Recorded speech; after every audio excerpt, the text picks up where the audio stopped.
자, 인사부터 하고 들어가 보도록 하겠습니다. 안녕하세요. 특수교육 강사 서진입니다.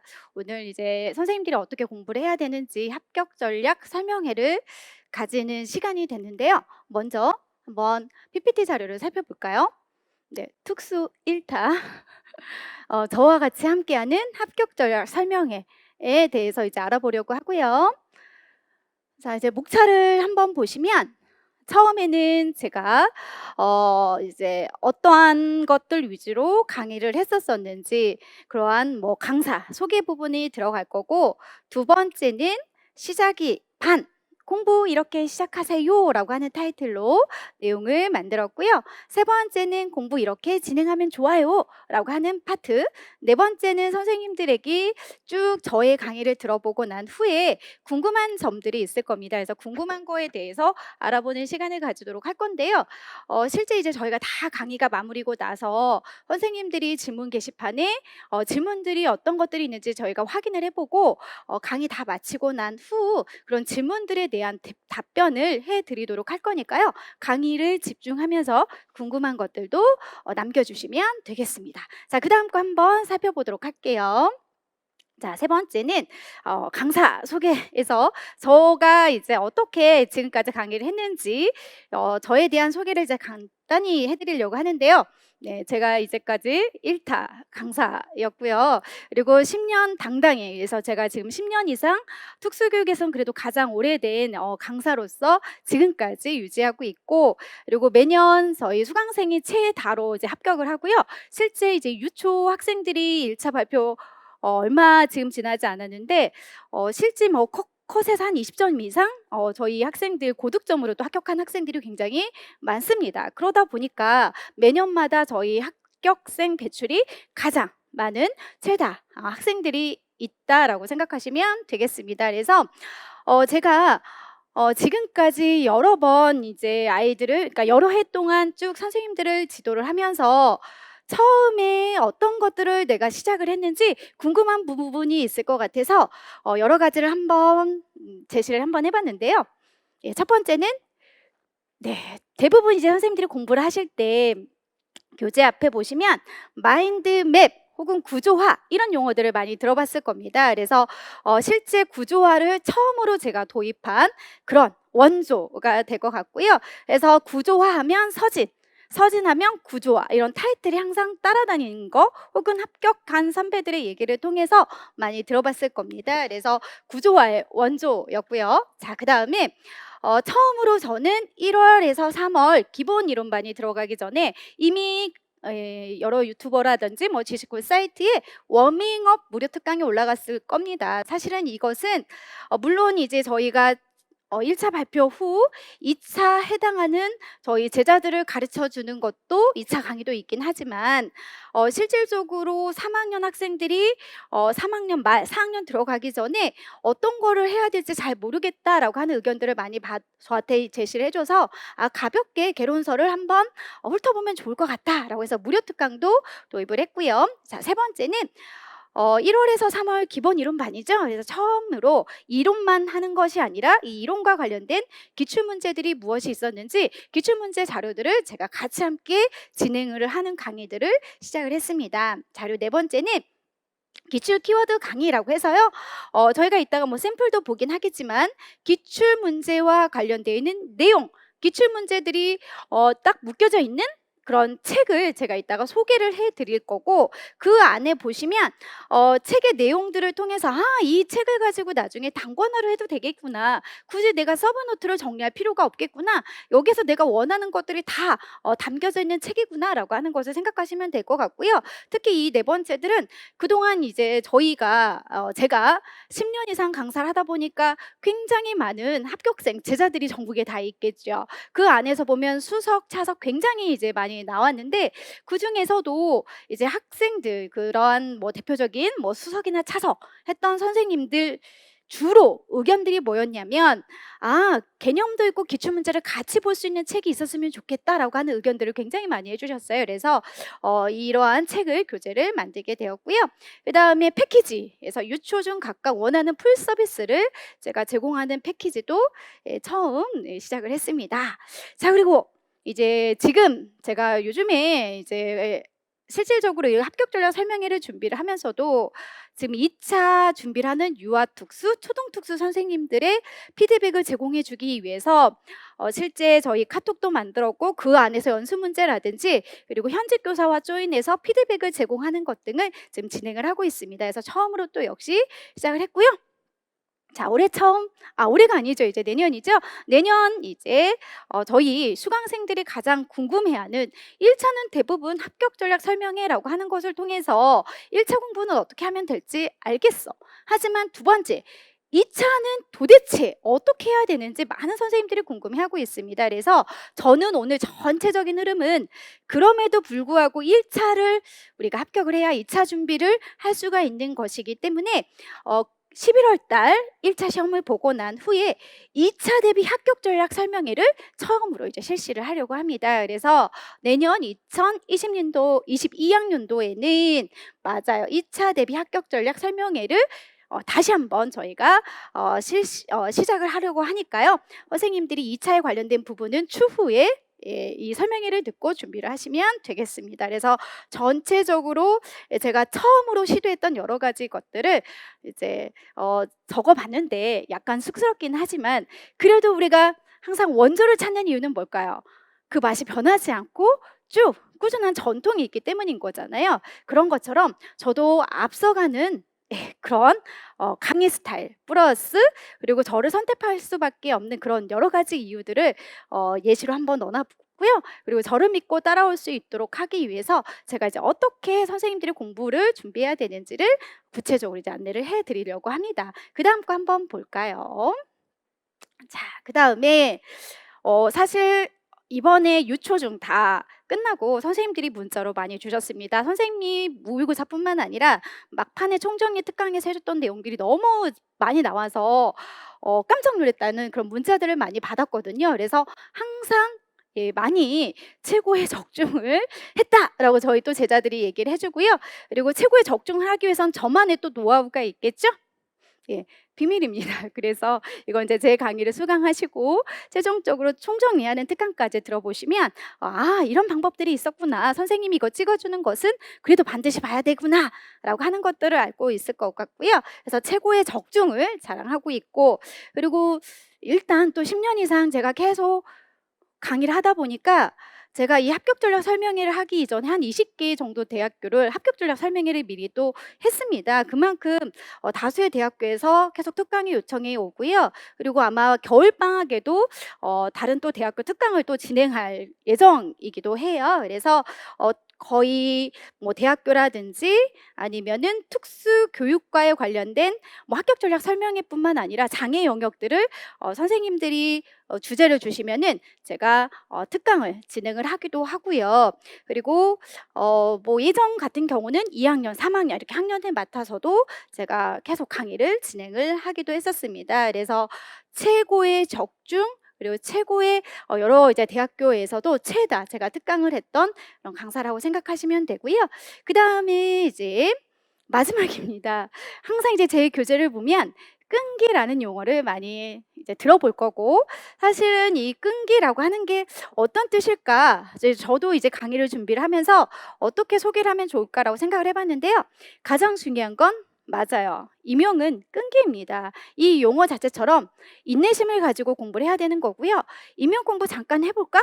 해서 해야 되는 그런 양이 아닙니다. 양이 어마어마하기 때문에 어떨 때는 공부가 잘 될 수도 있고 어떨 때는 뭐 공부하는 것이 굉장히 힘든 날이 있을 수 있고요. 그런데 이러한 날들을 1년 정도 쭉 선생님들이 보내야 되기 때문에 결국은 인내심이 필요하다.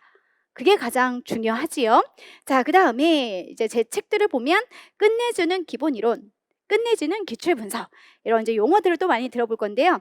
최고. 그래서 우리 수강생들에게 일단 제 강의를 선택을 한다면 '최고의 강의를 해 줘야 되겠다. 최선을 다해서 해 줘야 되겠다.' 그런 의미도 담겨져 있고요.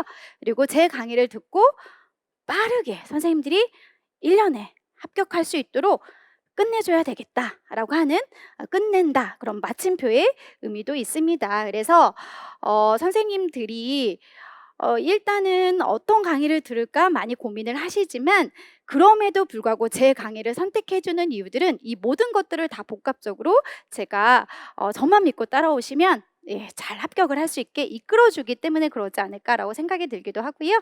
자 그다음에 이제 강사 소개를 한번 살펴봤으니까 그러면 선생님이 이제까지 가장 많은 합격생들 그리고 최고의 여러 가지 뭐 적정률 등등을 자랑을 하고 지금 있는 거잖아요. 자 그런데 그러면 '어떻게 공부를 시작을 해야 되는 걸까?'라고 해서 두 번째는 "이렇게 공부를 한번 시작해 보세요."라고 하는 걸로 들어가려고 해요. 첫 번째는 선생님들이 지금은 강의를 들어도 도대체 어떤 말인지 이해가 되지 않는 부분들이 분명히 있을 거예요. 그런데 이것들을 그냥 이해가 가지 않는 것을 넘어가기보다는 '아 서진 선생님 강의를 들었던 합격자 선생님들은 어떤 방법으로 공부를 했는지 이 합격자의 노하우를 반드시 활용하면 좋겠다. 그래서 합격자 노하우 활용 방법에 대해서 안내를 해 드리려고 하고요.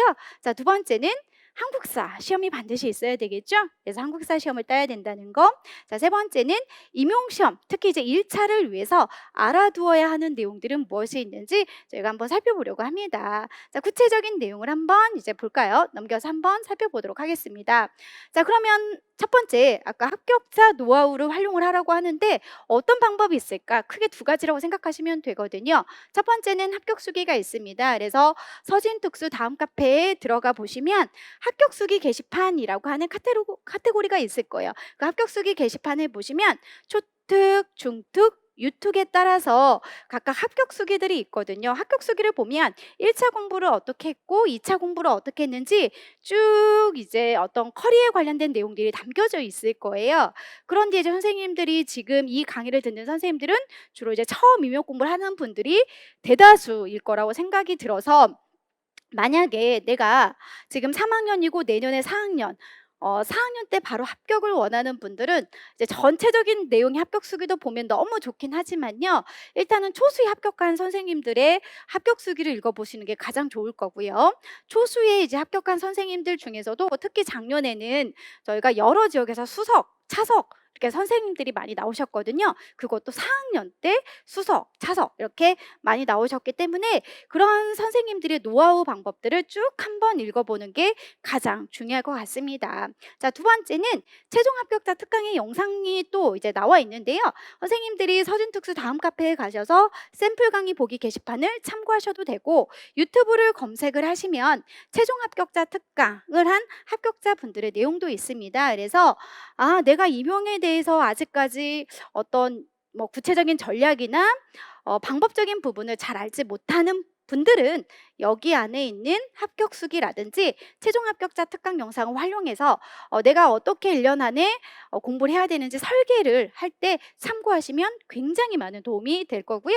이 합격 수기나 최종 합격자 특강 영상은 내가 임용 공부 시작할 때만 보는 게 아닙니다. 어차피 이 안에는 1년 동안 어떻게 공부했는지 방법들이 쭉 담겨져 있기 때문에 1년 동안 내가 가지고 있으면서 공부가 잘 될 때, 되지 않을 때 이 합격자 선생님들은 어떤 방법으로 해결을 했는지 그런 방법적인 부분도 분명히 있기 때문에요. 선생님들이 쭉 1년 동안 공부를 하면서 가지고 다니거나 아니면 독서실에 같이 함께 해서 공부가 안 될 때마다 참고할 수 있는 그런 자료라고 보시면 되겠습니다. 자, 그다음 두 번째는 이제 한국사 시험이 있어야 되죠. 사실 한국사에 관련된 부분은 저희의 영역은 아니기 때문에 잠깐 안내를 해드리면 일단 한국사 자격증이 있는 분들이 있을 거고요. 없는 분들은 내년 2월 달 정도에 첫 시험이 있을 거예요. 그래서 실제 한국사라고 하는 게 가볍게 여기지 마시고 실제 공부해야 되는 양이 많을 거라고 생각이 들기도 하고요. 그리고 저희가 여러 이제 제자들과 얘기를 했을 때 과거보다는 양이라든지 내용적인 부분이 어려워졌다라고 하긴 하더라고요. 그렇기 때문에 선생님들이 공부를 하실 때에는 한국사만 해야 되겠다. 아니면 1월에서 3월 같이 공부하면서 해야 되겠다. 이런 또 전략들이 있을 건데요. 한국사라고 하는 것 자체에서는 1년에 여러 번 시험이 있지만 맞습니다. 1월에서 3월 강의를 같이 진행을 하면서 2월 달에 내년 첫 시험이 있으니 그거를 목표로 해서 반드시 한국사 시험을 자격을 가지고 있어야 되고, 실질적으로 이런 한국사라고 하는 것이 '아 나중에 봐야지, 나중에 봐야지.' 하면 또 이것 때문에 또 합격을 안타깝게 못하는 분들의 사례도 저는 많이 봤으니까요. 일단 초창기에 '빨리 합격하자.'라고 하는 거 참고하시고, 이제 선생님들 한국사 검정 능력 뭐 이런 사이트에 가셔서 자세한 내용을 보시면 좋을 것 같습니다. 자, 그다음 거 한번 볼까요? 가장 이제 중요한 부분이죠. 우리가 임용을 위해서는 알아두어야 되는 내용이 여러 가지가 있는데요. 첫 번째는 1차 시험이 있고 두 번째는 2차 시험이 있습니다. 자, 그런데 이제 저는 오늘 1차 시험 위주로 합격 전략 설명회를 가진다라고 했기 때문에 선생님들이 1차 위주로 계속 들으시면 되고요. 2차는 맞아요. 제가 아까 처음에 강의를 시작을 할 때 2차 합격 전략 설명회를 따로 마련을 해드린다고 했으니까 오늘은 2차 부분은 생략을 하고 1차 위주로 진행을 하도록 하겠습니다. 자, 먼저 첫 번째 1차 시험에서는 교직연수이라고 하는 과목이 있어요. 자, 그리고 9시부터 10시까지 60분에 한해서 한 문제를 선생님들이 풀으셔야 되고요. 이 한 문제를 풀 때 문제를 읽고 답안지에 답을 옮기고 제출을 하는 것까지가 60분이기 때문에 선생님들께서는 추후라고 하는 것은 실질적으로 9월 달, 10월 달에서는 시간을 맞춰서 반드시 연습을 하셔야만 중간에 답을 못 쓰거나 이런 안타까운 일들이 없겠지요? 예, 그래서 교직 연수 60분 동안 답을 제출하는 것까지 꼭 선생님들이 연습할 필요가 있고요. 한 문제에 배점이 되는 건 20점에 해당하는 점수입니다. 사실 이번에 유아특수보다는 초등특수에서 교직 논술에 대한 여러 가지 논란이라면 이제 논란인데요. 그 논란이라고 하는 것 자체가 뭐냐면 기존의 틀보다는 조금 더 어렵게 이제 문제가 출제가 됐었었죠. 그래서 실제 교직 논술이 대부분은 향후 한 3년 정도 19, 20, 21 정도까지에서는 보통 이제 평균이 한 18점 정도 굉장히 이제 난이도가 어렵지 않고 누구나 가볍게 풀 수 있는 그런 배경적인 지식만 알면 높은 점수를 얻게끔 나왔는데 올해 22학년도 대비해서는 맞아요. 문제가 굉장히 어려웠다라고 선생님들이 말씀을 해주시고 이 어려웠다라고 하는 것은 정해진 60분 동안 안에 물어보는 지문들을 다 작성해서 제출하는 것까지 시간이 굉장히 촉박했다. 이렇게 이제 예측을 하시면 되겠습니다. 그래서 올해 이제 22학년도 같은 경우는 맞아 상대적으로 교직논술 점수가 굉장히 낮은 보통 한 11, 12 아니면 뭐 아직은 제가 데이터를 다 구축을 하지 않았지만 13점 정도, 14 이 정도만 맞아도 그래도 평균 이상은 되지 않을까. 그 정도로 이제 문제가 이제 선생님들이 봤을 때 어려웠다라고 얘기를 많이 해주시고요. 자, 이런 교직 논술이 첫 번째 시간에 보시면 이제 두 번째 교육과정 A, 교육과정 B라고 하는 것을 2교시, 3교시 때 이제 시험을 봐요. 2교시 때 교육과정 A에도 8문제가 있고요. 교육과정 B에도 8문제가 있습니다. 그래서 선생님들이 이제 많이 궁금해 하시는 게 교육과정 A와 교육과정 B 어떤 차이가 있나요? 라고 많이 물어보는데요. 차이는 없고요. 예를 들어서 저희가 뭐 학습장애 관련된 문제가 있습니다. 그럼 학습장애 문제가 예를 들면 20학년도에는 교육과정 A에 배치가 되기도 하고 그다음에 21학년도에서는 뭐 교육과정 B에 배치되기도 하고 그래서 배치에 해당하는 것의 뭐 차이인 거지 교육과정 A 공부 따로 교육과정 B 공부 따로 이렇게 주어지지는 않으니 선생님들이 걱정하지 마시고 그냥 전체적으로 교육과정 A에서도 8문제 교육과정 B에서도 8문제가 제출이 되는 거구나. 그럼 8문제에 해당하는 문제를 풀기 위해서 주어지는 시간은 70분이라고 보시면 되고요. 그래서 10시 40분부터 11시 50분까지 역시 답안을 다 작성을 하고 제출하는 것까지가 70분입니다. 주어지는 배점은 40점이라고 보시면 되고요. 자, 그 다음에 교육과정 B에서는 12시 30분부터 13시, 그러니까 1시 40분까지인 거죠.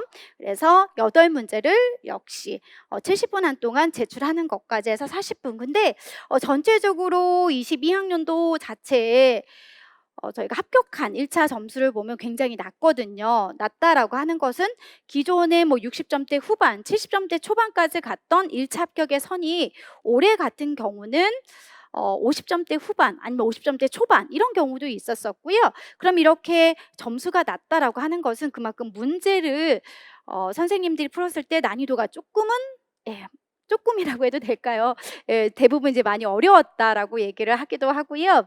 그 어려웠던 문제를 풀다 보니까 뒤에 몇 문제는 또 못 푼 선생님들이 분명히 또 있다라고 해요. 그러다 보니까 또 역시 점수를 얻는데 많이 어려움이 있었지 않았을까 싶습니다. 결국은 이런 1차 점수라고 하는 것은 100점 만점에서 합격이 좌우가 되는데, 작년 21학년도와 올해를 비교했을 때 점수, 합격선의 1차 점수는 굉장히 차이가 났다. 그러면 결국은 1차 점수라고 하는 컷, 통과를 한 선생님들을 보았을 때 50점대 정도인 지역들이 많고, 아니면 많게는 지역마다 점수 차이가 크긴 했었는데요.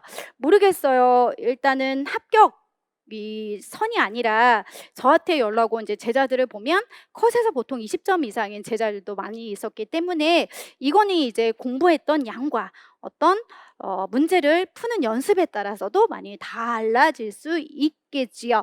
그리고 어차피 1차 시험이라고 하는 것 자체에 통과의 의미는 있지만 2차도 굉장히 잘 봐야 되는 지금 흐름인 거거든요. 그래서 선생님들이 2차에 관련된 부분은 제가 추후에 자세히 지금이 아니고 설명회를 가진다라고 했기 때문에 일단은 이런 1차 시험에 관련된 과목에 대해서 설명을 해드렸고요.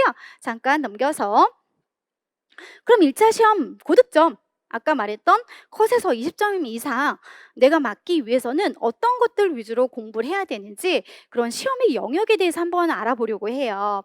자, 첫 번째는 특수교육학, 가장 중요한 거지요. 그래서 정서및 행동장애에서부터 특수교육공학까지 여러 이제 장애 영역들, 그럼 이런 여러 장애 영역들은요, 선생님들이 대학교를 다닐 때 1학년에서부터 4학년까지 배웠던 그런 장애 영역 등, 혹은 행동수정 파트 등등을 생각하시면 되겠습니다. 결국은 임용시험이라고 하는 것은 학교 다닐 때 공부와 별개는 아니고, 우리가 학교 다닐 때 배웠던 영역들이 결국은 임용시험과 똑같이 이제 연결이 되는 부분이기 때문에 선생님들이 이러한 4학년 때 배웠던 내용들을 우리가 주로 1차 시험에 공부를 하는 거고, 그 비중이 특수교육학이라고 하는 게 가장 높다라고 하는 걸 생각하시면 되겠습니다. 그래서 특수교육학을 가장 중요하게 이제 공부를 하시다 보면요, 이것만 문제가 출제가 되는 건 아니기 때문에 장애인 등에 대한 특수교육법이라고 하는 것도 공부를 하셔야 되고, 이런 장애인 등에 대한 특수교육법은요, 제1조에서 제38조까지 법에 관련된 내용이에요. 말 그대로 법입니다. 그래서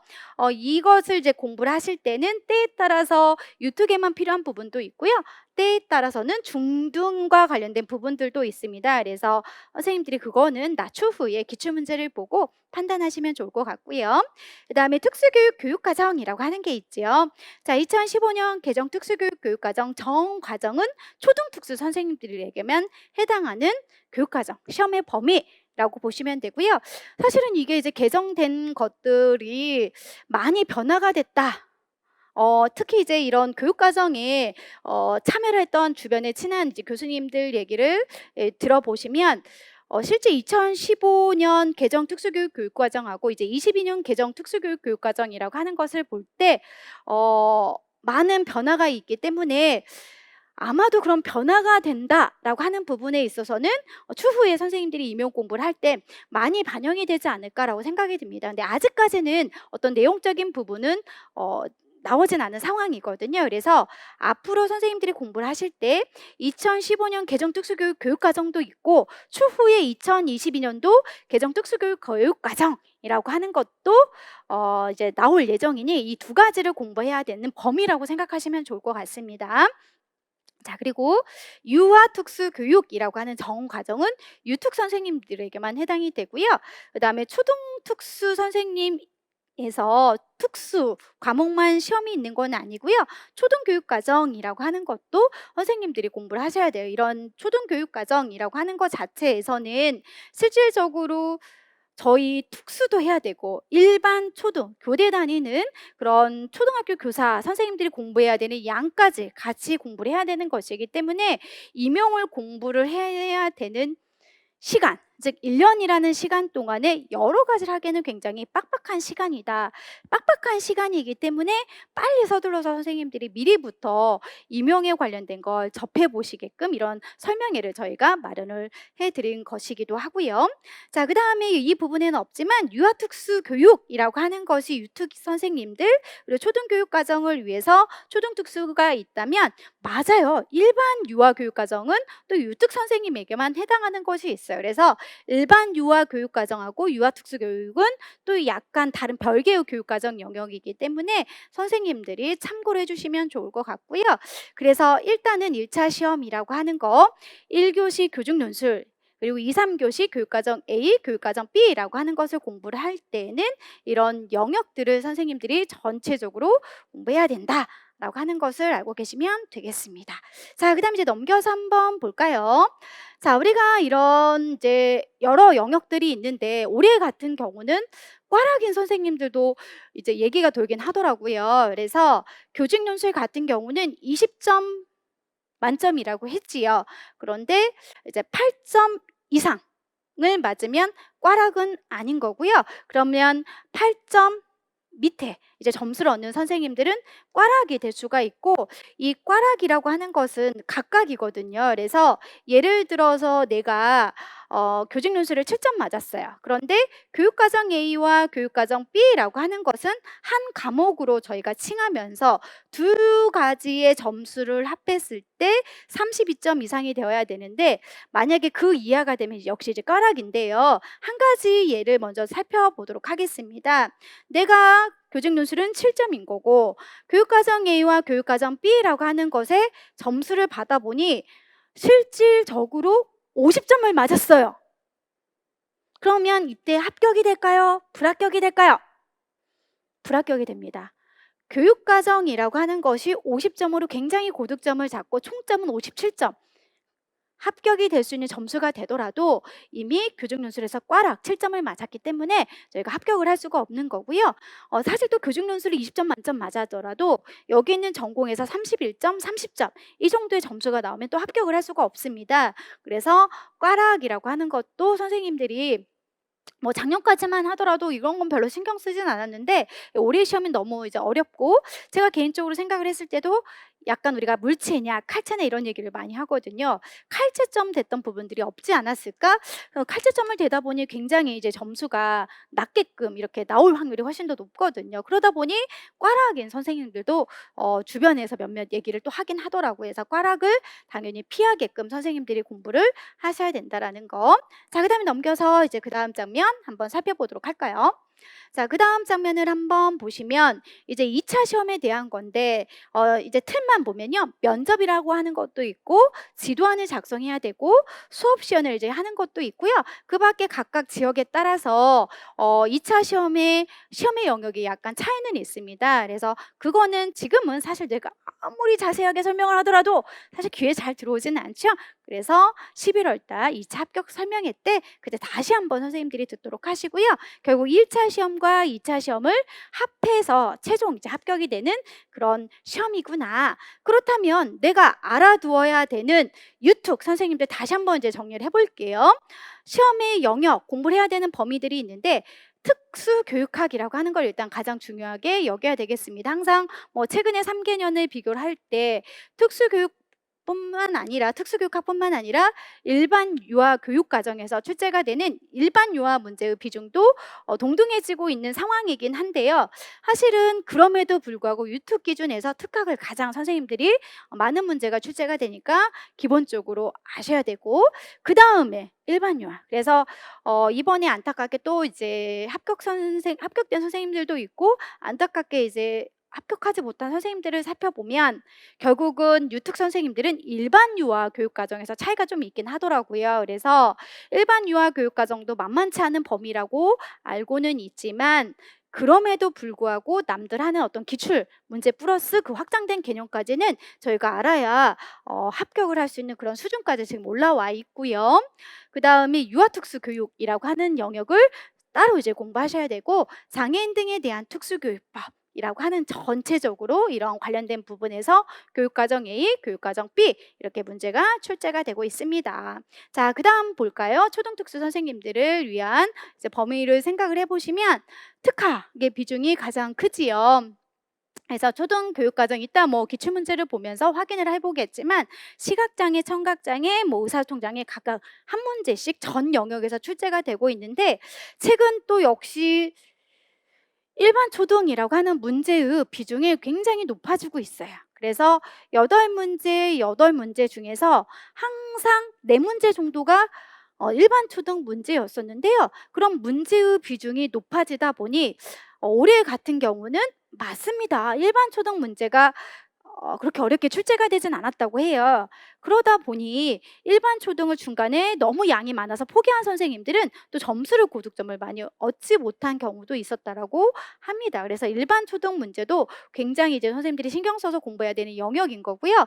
그다음에 이제 초등 특수 교육과정이라고 하는 특수교육 교육과정을 같이 공부하셔야 되고 장애인 등에 대한 특수교육법이라고 하는 것을 이제 하셔야 되는데 앞에 있는 유특도 공부하시고 유특도 보시고 여기 있는 초특 내용을 볼 때 진짜 공부할 거 너무 많아. 어떻게 하지라고 걱정을 앞서기보다는 그럴 때는 제가 합격 수기를 쭉 한번 읽어보시라고 했죠. 다 그러한 범위가 주어지는 것은 나만 그렇게 공부를 해야 되는 건 아니고요. 전체 유특 전공을 한 선생님들, 전체 초특 전공한 선생님들은 이 범위를 벗어날 수는 없습니다. 누구에나 공평하게 주어지는 범위이기 때문에 그 범위에 대해서 신경 쓰지 마시고 강사분을 믿고 따라오시면 그 해당하는 문제 그리고 조금 더 효율성 있게 공부하는 방법들을 다 알려드립니다. 그렇기 때문에 이 범위만 생각하시고 너무 걱정하지 않으시면 좋겠습니다. 다 1년 안에 합격을 하더라고요. 자, 그 다음에 우리가 이제 공부를 해야 되는 1차 시험의 영역, 비중 이런 것들을 지금 살펴봤잖아요. 그러면 내가 공부를 어떻게 하면 좋을 건지 공부의 방향 그리고 전략에 대해서 이제 설명을 해드리려고 하는데요. 전체적인 개요를 말씀드리고 상반기의 공부는 어떻게 해야 되는 건지 하반기의 공부는 어떻게 하는 것이 효과적인지에 대해서 설명을 해드리려고 합니다. 자, 그리고 이제 제 강의를 위주로 제 강의를 듣는 학생들은 어떻게 제 강의를 활용하면 좋은지 활용법에 대해서 안내를 해드리려고 하고요. 그리고 이제까지 10년 이상 제가 강사 생활을 하면서 전체 이제 여러 많은 학생들을 접해 보기도 했었고 제가 느꼈던 거 임용을 할 때는 이 정도는 중요하다라고 하는 강조 포인트가 있습니다. 그런 강조 포인트가 무엇인지 이제 한번 알아보려고 해요. 넘겨서 한번 볼까요? 제가 아까 구조화라고 하는 것을 처음으로 시도했다고 했지요.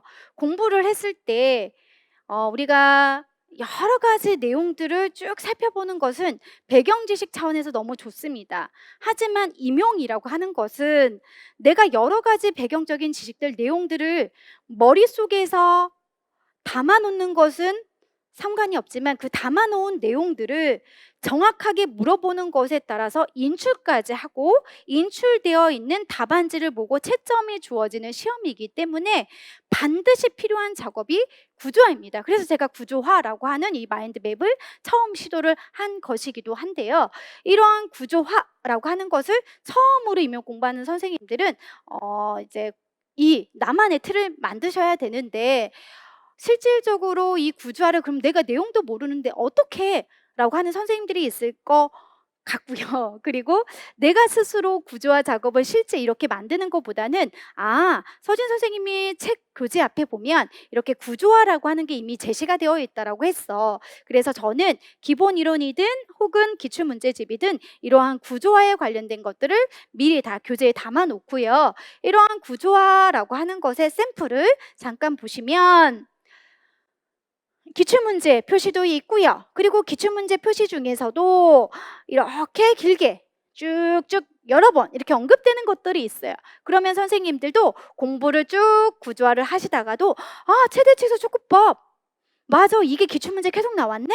그럼 이게 앞으로도 또 나올 수 있겠구나. 이러한 예측하지 할 수 있게끔 만들었고요. 그리고 이제 선생님들이 또 보면은 근데 안 나온 건 뭐야? 라고 하는 것을 보고 그럼 뭐 예를 들어서예요. 고정 시간 지연 기법? 물론 이제 큰 틀에서는 다 포함되어 있긴 하지만 아직까지 자세히 나온 적은 없어. 그러면 이것을 물어보는 게 추후에 나올 수 있겠구나 라고 해서 내가 공부의 방향을 잡을 때 선생님들이 조금은 더 효율성 있게 하도록 하기 위해서 기출의 연도 관련된 이 도식화 자료를 다 이제 제시를 해드리고요. 선생님들은 이제 공부를 하실 때는 전체적인 내용을 먼저 훑어보기보다는 이러한 구조화에 해당하는 틀을 먼저 계속 기억하시고 이해하는 방식으로 공부를 시작하는 게 굉장히 효과적이다. 결국은 이 구조화 작업을 튼튼히 해야 추후에 내가 임용시험 하반기에 왔을 때도 구조화에 배웠던 내용들을 통해서 인출하고, 인출이 돼야 잘 되지 않는 부분들은 내가 스티커를 붙이든지 체크를 하면서 더 자세히 공부할 수 있는 그러한 활용할 수 있는 자료라고 생각하시면 되겠습니다. 그래서 전체적인 구조화가 굉장히 중요한 부분들의 예시를 지금 말씀을 드렸고요. 그 다음에 이제 구조화라고 하는 것을 말씀을 드렸잖아요. 그런데 그럼 이런 구조화라고 하는 것들은 어떨 때 활용하면 좋을 건지 제가 기출문제를 분석하는 방법, 기출문제를 가지고 확장시켜주는 방법들, 그리고 문제풀이, 실전 모의고사 라고 하는 것과 다 연계가 되어 있는 부분들이기 때문에 추후에 자료를 보고 또 다시 한번 설명해 드리도록 하겠습니다. 자, 넘겨서 볼까요? 자, 별첨 자료 1 한번 볼까요? 별첨 자료 1로 가보시면 선생님이 아까 구조화에 보면 기출의 연도들이 쭉 표시가 되어 있고 도식이 되어 있는데 나는 기출문제를 본 적이 없기 때문에 기출문제가 어떻게 출제가 됐는지 굉장히 궁금할 수 있을 것 같습니다. 그래서 먼저 유아특수 선생님들에게 전체적으로 22학년도 관련된 문제들이 어떻게 출제가 됐는지를 한번 말씀을 드리려고 하는데요. 지금 보니까 22학년도 쭉 한번 봐야 되는 건데 지금 자료 부분에 있어서 21학년도가 있으니까요. 선생님들이 추후에 22학년도든 21학년도든 상관없이 하나의 예시로 한번 살펴보도록 하겠습니다. 자, 이거는 지금 21학년도 해당하는 기출, 그러니까 작년 거 나오는 하나의 샘플이라고 보시면 될 것 같고요. 교직연수 문제는 이렇게 주고받는, 아이고, 잠시만요. 대화의 일부이다 라고 해서 주고받는 이제 대화식으로 나와요. 그래서 선생님들이 대화식으로 나오고 대화의 근거에서 논하시오. 자, 맞아. 내가 앞으로 교직 논술이라고 하는 걸 문제를 풀 때는 대화의 근거에서 논하시오라고 하는 말이 있기 때문에 대화에 근거한 내용들을 맞아요. 다 답안을 작성할 때 참고를 해야 되는 거구나. 결국 내가 원하는 답들은 다 대화 안에 숨어져 있구나 라고 하는 것을 생각해 보시면 될 것 같고요. 이러한 대화의 근거에서 논하시오라고 했기 때문에 결국 내 생각을 쓰는 시험은 절대 아니구나. 어떻게든 지문을 가지고 와서 대화와 관련된 답을 작성을 해야만 고득점을 얻을 수 있겠구나 라고 생각하시면 될 것 같고요. 자, 이러한 관련된 기출문제 중에서 일단은 반가로 1번이 있습니다. 그럼 반가로 1번은요 여기에 해당하는 문제와 똑같은 거거든요. 그래서 교육진단 시 부모 참여의 긍정적인 측면이라고 해서 3점이라는 것은 3가지가 있다 뭐 생각하시면 될 것 같고요. 그 다음에 반가로 2번 문제 있죠. 반가로 2번 다솜이에게 교육 진단할 때 고려할 사항. 그럼 결국 2가지를 쓰라는 거구나. 그 다음에 반가로 3번. 그러면 반가로 3번이라고 하는 것은 여기 나와 있는 내용을 쓰는 거구나. 자, 그리고 반가로 4번이라고 하는 고려사항 이라고 하는 것도 여기 4가지를 써야 되는 거고요. 협력에 대한 사항이라고 했을 때 반가로 5번에 대한 내용입니다. 그러면 결론적으로는 논술이라고 하는 것은 1에서 지금 5까지 5가지를 물어봤는데요. 이 5가지에 해당하는 것이 잠시만요.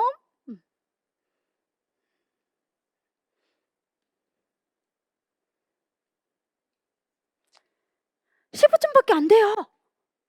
그죠? 1, 2, 3, 4, 5 15점밖에 안 돼요. 근데 아까 논술은 뭐라고 했죠? 20점 만점이라고 했지요? 맞습니다. 물어보는 1, 2, 3, 4, 5는 15점으로 제시가 되어 있고요.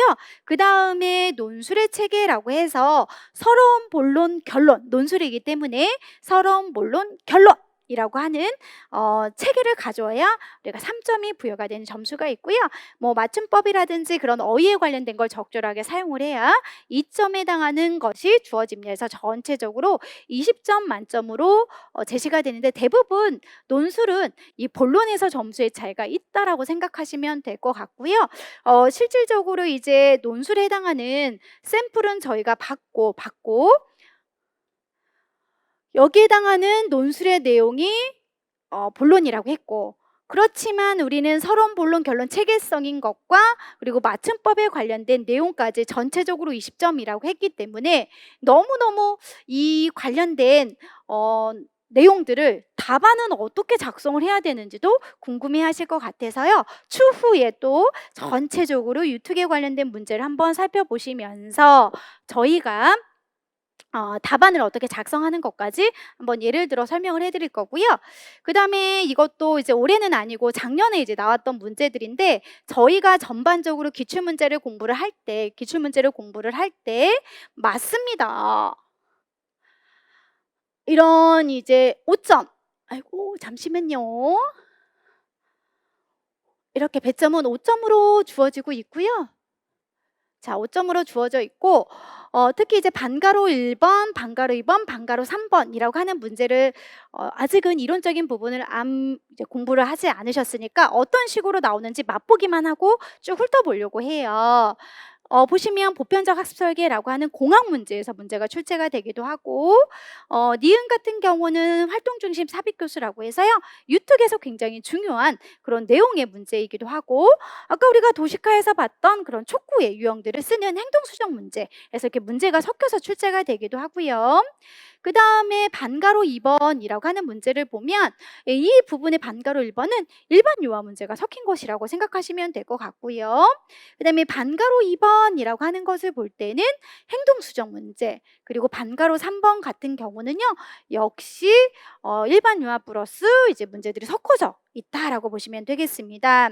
그리고 반가로 3번 같은 경우는요, 맞아요. 정서및 행동장애, 뭐 행동 수정 부분, 그리고 일반 유아 문제 이런 식으로 또 합해진 사례가 있고요. 그다음에 청각장애는 청각장애만 5점으로 문제가 출제가 쭉 되기도 했습니다. 그래서 1, 2, 3 부분이 청각장애와 관련된 문제인 거고요. 그다음에 5번 문제를 살펴보시면, 예, 자기결정 행동의 구성 요소라고 해서 지적장애라고 하는 파트에서 문제가 출제가 됐고, 그 다음에 2번 같은 경우는요, 실질적으로 일반 유아와 연결되어 있는 그런 문제들, 또 반가로 3번은요, 행동수정 파트와 연결되어 있는 그런 문제들이라고 보시면 되겠습니다. 그래서 전체적으로 일반 유아들이 계속 중간중간 들어가기도 하지요. 6번 문제를 보시면요, 1번, 2번 일반 유아 문제들, 그 다음에 반가로 3번 문제는요, 유아특수교육에서 나오는 그런 교수적 수정에 해당하는 문제들이고요. 그 다음에 7번 문제를 보시면, 맞아요, 반가로 2번, 반가로 3번은 특수와 관련된 문제지만, 예, 맞아요, 일반 유아 문제가 또 중간에 섞이기도 했고요. 그 다음에 8번 문제를 보시면 8번 문제는 의사소통 장애 문제입니다. 그래서 반가로 1번은 또 일반 유아와 관련된 거, 2번, 3번은 또 유특과, 즉 유아특수교육이라고 하는 부분에서 의사소통 부분도 있지만 특수교육학에서 말하는 의사소통 장애와 관련된 그런 부분들도 있고요.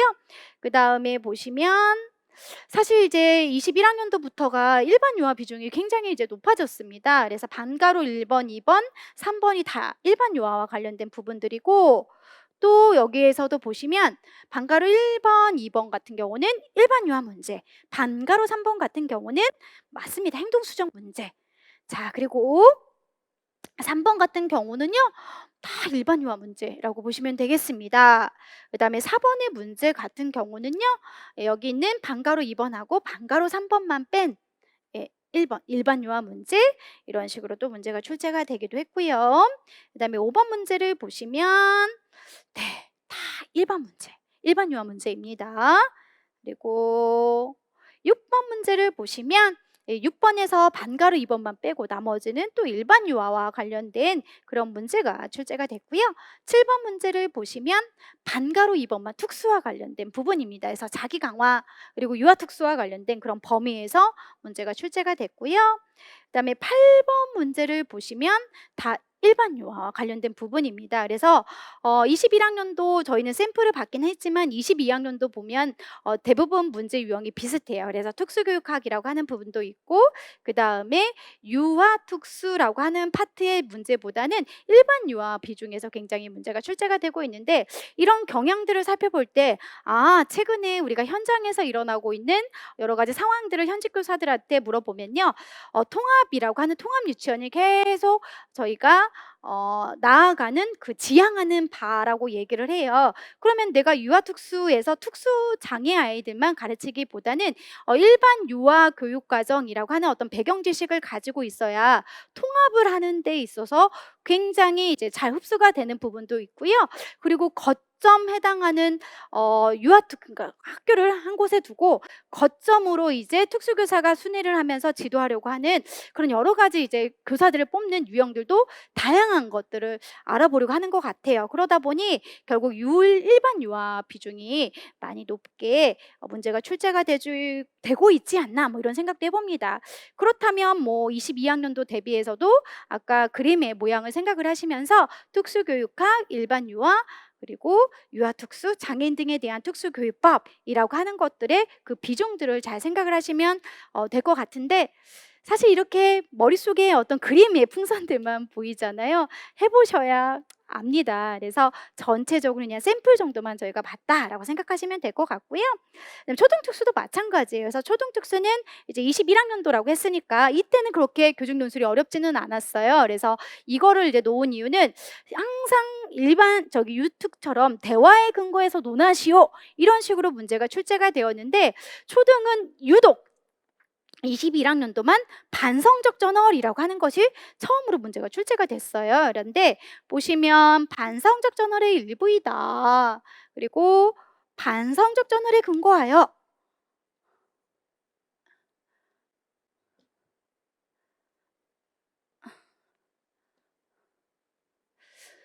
자, 뭐가 문제일까요? 네.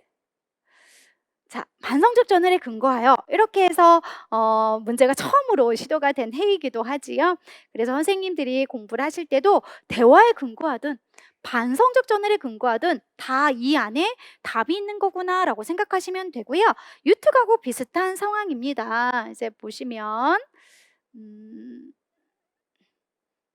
일단 반가로 1번의 문제가 이렇게 반가로 1번. 그래서 필요한 경우 3점이라는 건 세 가지를 쓰라는 얘기고요. 그 다음에 반가로 2번이라고 하는 것을 볼 때 역시 반가로 2번에 관련된 문제의 지문, 그 다음에 반가로 3번 해당하는 것이 이 안에 있고요. 그 다음에 반가로 4번에 대한 게 있는데 사실은 선생님이 이러한 문제를 봤을 때 저널에 근거하여라고 하는 부분도 있고요. 어떤 문제는요.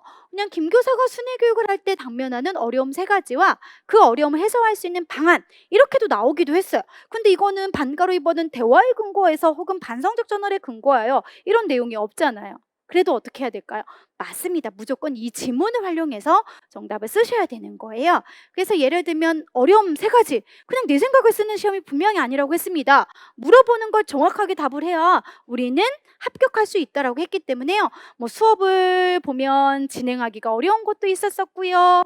연주회가 있었다고 하고요.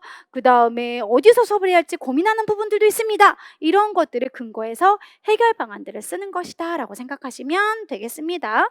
이런 샘플도 한번 저희가 살펴봤고 초등교육과정은 항상 이렇게 특수교육 교육과정이라고 하는 총론의 문제가 출제가 되고 있어요. 자, 그 다음에 청각장애, 이렇게 장애 영역, 그리고 수어도 이런 식으로 나오고 있기도 하고요. 그 다음에 세 번째는 시각장애 문제에서 점자 이런 게 항상 나오고 있고요. 그 다음에 4번 문제는 어떤 장애 영역만 해당하는 것이 아니고 볼까요? 2015 개정 특수교육 기본교육과정 4일과에서 특수교육 교육과정 4일과와 여기 보시면 상황 이야기는 자폐와 관련된 파트거든요. 그래서 상황 이야기 그리고 행동 수정에 나오는 실험 설계 이 모든 것이 섞어서 문제가 출제가 되는 경향이 있고요. 자, 그다음 이제 5번 문제도 볼까요? 5번 문제에서는 지적장애 문제예요. 지적장애 문제와 관련된 부분이고요. 그다음에 6번 같은 경우는요. 일반 초등 배경 지식의 학습 장애에서 나오는 언어 경험 접근법. 아까 봤던 공학에 관련된 문제, 그리고 일반 초등 문제 이런 식으로 섞어서 출제가 돼요. 자, 그다음에 7번 8번 같은 경우는 일반 초등에서 나오는 문제구나라고 생각하시면 될 것 같고요. 그 다음에 볼게요. 이건 지체장애 문제. 근데 지체장애 문제인데요. 공학도 섞이기도 하고 이런 장뜨법이 뭐 섞여서 문제가 출제가 되기도 하고 그 다음에 학습장애에 관련된 문제에서는 이렇게 중재반응 모형, 뭐 교육과정 중심 측정 이런 식으로 출제가 되기도 했고요. 특수교육 기본교육과정 수학과라고 되어 있지만 이건 일반 초등에 대한 문제만 공부하시면 다 일반 초등과 관련된 겹치는 그런 문제라고 생각하시면 될 것 같습니다. 자, 그 다음에 4번 문제도 마찬가지예요. 여기 보면 기본교육과정 과학과라고 되어 있지만 저희가 일반 초등과 관련된 연계되는 부분들이기 때문에 결국은 선생님들이 전체적으로 디귿만 뺀 나머지는 일반 초등과 관련된 그런 문제라고 생각하시면 될 것 같고요. 그다음에 이제 5번 문제를 보시면 5번 문제는 중도 중복이지만 중도 중복과 관련된 지역사회 중심 교수, 그다음에 일반 초등과 관련된 문제들, 그리고 행동 수정과 관련된 문제들 이런 식으로 섞어서 출제가 되기도 했고요. 그다음에 기본교육과정 미술까지만요. 반가로 2번만 뺀 나머지 1번하고 3번은요. 일반 초등과 또 연결되어 있는 문제입니다. 그래서 저희가 특수교육 교육과정이라고 하는 것과 일반 초등 교육과정이라고 하는 것은 사실은 따로 분리가 아니라 일반 초등 교육과정의 안에서 특수교육과정이 만들어졌기 때문에 선생님들이 이제 공부를 하실 때 특히 초등 선생님들 같은 경우는 일반 초등의 수학을 공부하시면 기본교육과정에 예를 들어서 수학 이런 식으로 같이 공부하시면 분명히 겹쳐지는 부분들이 있거든요. 그래서 공부를 하실 때에도 아까 지금 참고로 말씀드린 것처럼 교육과정이라고 한 걸 공부할 때 일반 초등 수학 공부할 때 기본교육과정 수학, 일반 초등 사회 공부할 때 기본교육과정 뭐 사회 이런 식으로 연계가 돼서 공부해야 훨씬 더 시간을 효율적으로 활용할 수 있다라고 생각하시면 되겠습니다. 이런 샘플에 관련된 것들 그래서 7번, 8번은 또 일반 초등 그런 문제가 출제가 됐다라고 보시면 돼요. 그래서 사실 별점 1은 저희가 뭐 작년 거 문제를 쭉 참고로 하긴 했지만요. 이번 올해도 그다지 달라진 적은 없는데 달라진 건 없습니다. 결국 특수교육학 비중이 가장 높고 그다음에 일반 초등에 관련된 문제의 점수가 훨씬 더 높아지고 있는 상황이다라고 생각하시면 되고요. 이건 이제 맛보기식으로 봤다라고 보시면 되겠습니다. 자, 잠깐 저희가 PPT 자료를 한번 볼까요? PPT 자료를 보시면 실질적으로 저희가 공부 방향과 전략을 알아보기 위해서는 도대체 기출문제들은 어떻게 출제가 되는 건지 교직논술에 관련된 샘플을 한번 살펴봤고 교육과정 A와 교육과정 B라고 하는 문항에 들어가는 문제의 시험 범위가 뭐 예를 들면 유특 같은 경우는 특수교육학, 일반 유아, 그리고 유아 특수교육, 장애인 등에 대한 특수교육법, 그다음에 초등 같은 경우는 역시 특수교육학, 일반 초등과 관련된 내용들, 그리고 특수교육 교육과정 장특법 이러한 것들을 한번 살펴봤구나. 그럼 이러한 내용들이 정해진 시간 동안에 답을 저희가 작성을 해서 제출하는 것까지 60분, 70분, 70분 주어졌기 때문에 도대체 또 답은 어떻게 우리가 답안지 작성을 하는 게 좋은 건지 그리고 답안지는 어떻게 생겼는지 궁금해 하실 것 같아서요. 아까 봤던 그런 기출문제 샘플들을 저희가 별점 2에서 한번 답안지만 훑어보고 들어가 보도록 하겠습니다. 일단은 선생님들이 공부를 하실 때요. 지금은 아니더라도 교직논술은 유아특수든 초등특수든 이렇게 줄글로 되어 있어요. 그래서 대부분 세 줄이든지 혹은 네 줄이든지 상관없이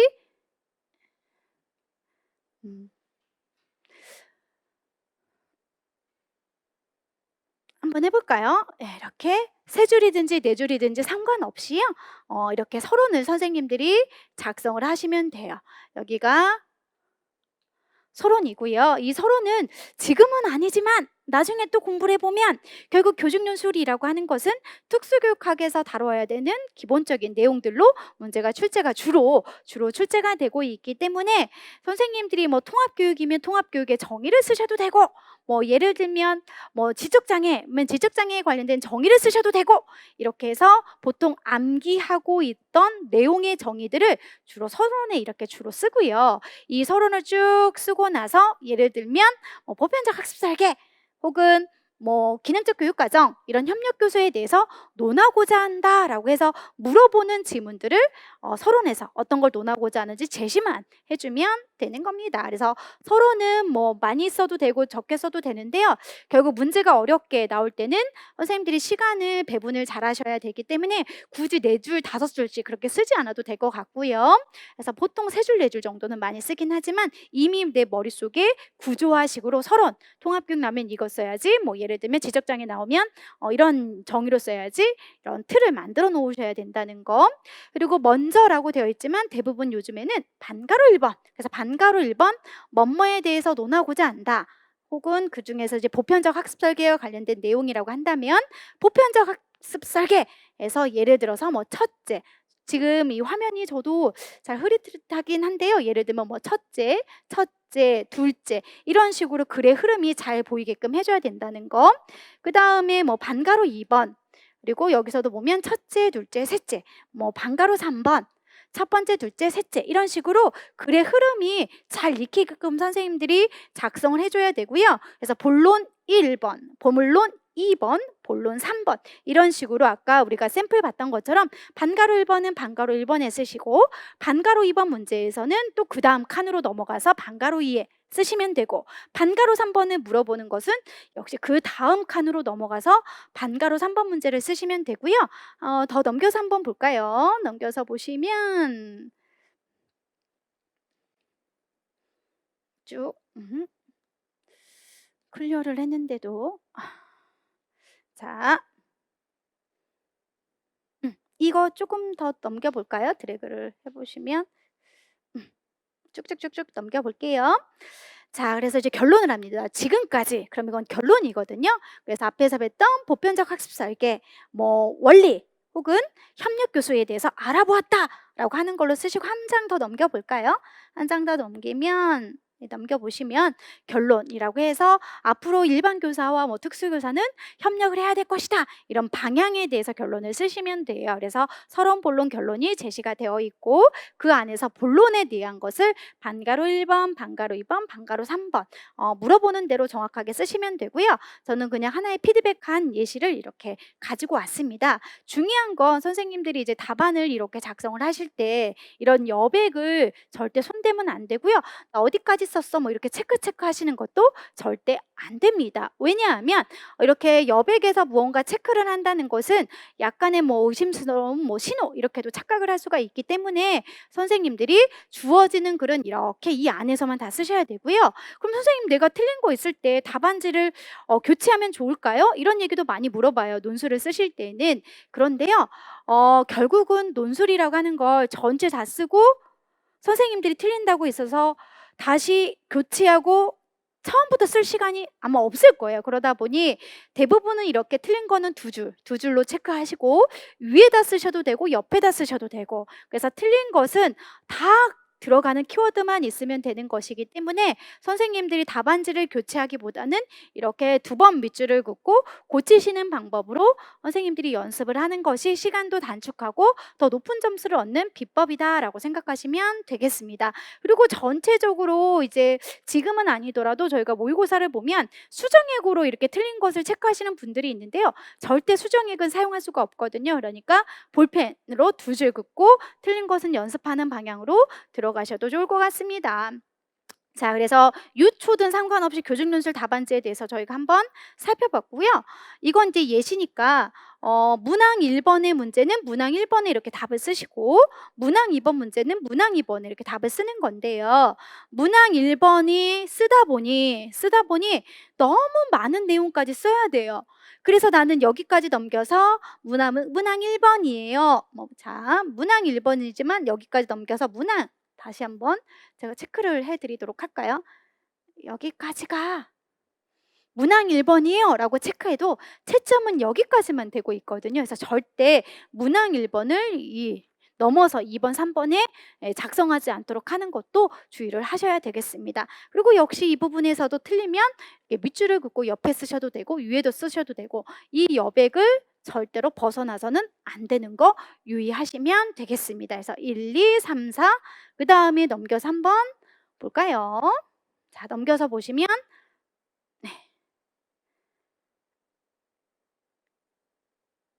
5, 6, 7, 8도 이렇게 해서 선생님들이 답안지를 제출하는 70분, 교육과정 A를 썼으면 교육과정 B도 마찬가지입니다. 문항 1번, 문항 2번, 문항 3번, 문항 4번, 역시 5번, 6번, 7번, 8번까지 제시를 해서 선생님들이 답안을 내야 되는 그런 시험인 거지요.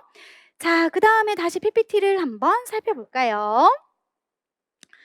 자, 그럼 이제 우리는 도식이라고 하는 것이 굉장히 중요하고, 그러한 도식을 추후에 다 내용을 채워서 기출문제를 시험 당일날 풀어보는 거고, 이 시험 당일날 풀어본 문제를 답안지 모양과 답안을 어떻게 조금 더 효과적으로 작성을 하는지를 지금 한번 살펴봤습니다.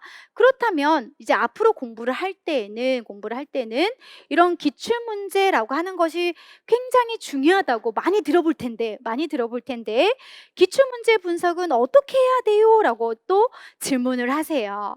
기출문제 분석 하나의 예를 들어서 또 역시 설명해 드리도록 하겠습니다. 앞으로의 공부는 선생님들이 기출문제 너무너무 중요하다, 기출문제 분석, 기출문제 확장, 이런 식으로 하면 되는 거구나 라고 생각하시면 될 것 같은데요. 자, 이건 이제 하나의 샘플이라고 했고요. 선생님들이 학교 다닐 때 많이 들어봤던 용어 맞습니다. 자기관리라고 하는 거 있죠. 자기관리하면 생각나는 게 뭡니까? 맞아요. 자기교수도 있고 자기점검, 평가, 자기강화, 이런 예시들이 있지요. 자, 그런데 실제 우리가 이 화면을 살펴보니 선생님 방금 봤던 서답형으로 쓰는 게 아니라 1번, 2번 보니까 문항, 객관식 문제가 있어요. 문제 이상하지 않나요? 이렇게 또 생각하시는 분들도 있을 것 같습니다. 자, 이제 우리가 한번 거슬러 가볼게요. 유아특수와 초등특수 선생님들은 이제 기출문제를 보다 보면요, 우리가 방금 전에 봤던 기출문제의 예시가 아닌 객관식 문제들을 이제 볼 기회가 있을 거예요. 객관식 문제는요, 09년도부터 11년도, 12년도까지는 우리가 1, 2차의 시험 걸쳐서 임용시험이 있었던 게 아니라, 맞습니다, 그때는 3차까지 있었고요. 4개월 동안 임용시험을 봤던, 그리고 정말 임용투가 나지 않아서 보통 50대 1 이 정도까지 갔던 어마어마한 경쟁률이 있었던 그런 시기가 있었어요. 사실 지금은 복받은 해인 건 맞긴 맞죠? 네, 그래서 우리가 공부를 할 때 나는 객관식 문제까지 보고 싶어, 즉 09년도부터 12년도까지 기출문제를 보고 싶어 하시는 분들은 1차가 이렇게 객관식으로 출제가 된 적이 있었다는 거구나. 그리고 13년도부터 최근에까지는 우리가 봤던 기출문제 형식으로 단답형으로 문제가 출제가 된 거구나. 그래서 내가 너무 시간이 촉박하면 13년도부터 22학년도 대비까지 기출문제를 분석하면 되는 거고, 그래도 나는 기출문제가 중요하다라고 했으니까 이 기출문제를 분석을 할 때 객관식에 나왔던 것부터 한번 살펴볼 거야 라고 하시는 분들은 객관식부터 살펴보면 좋은데요, 개인적으로는 객관식에서도 많이 도움받을 부분들이 있기 때문에 저는 객관식부터 예를 들어 말씀해 드리려고 해요. 자, 1번 문제는 자기교수 중에서도 우리가 자기교수를 속으로 말해야 되는데, 우리 아이들은 이렇게 속으로 말하는 것이 굉장히 어려워하고 힘들어해요. 그래서 그걸 지도하는 5단계를 지금 절차를 놓은 건데요, 이 절차에 관련된 자기교수법에 문제가 있었었고요. 그 다음에 저희는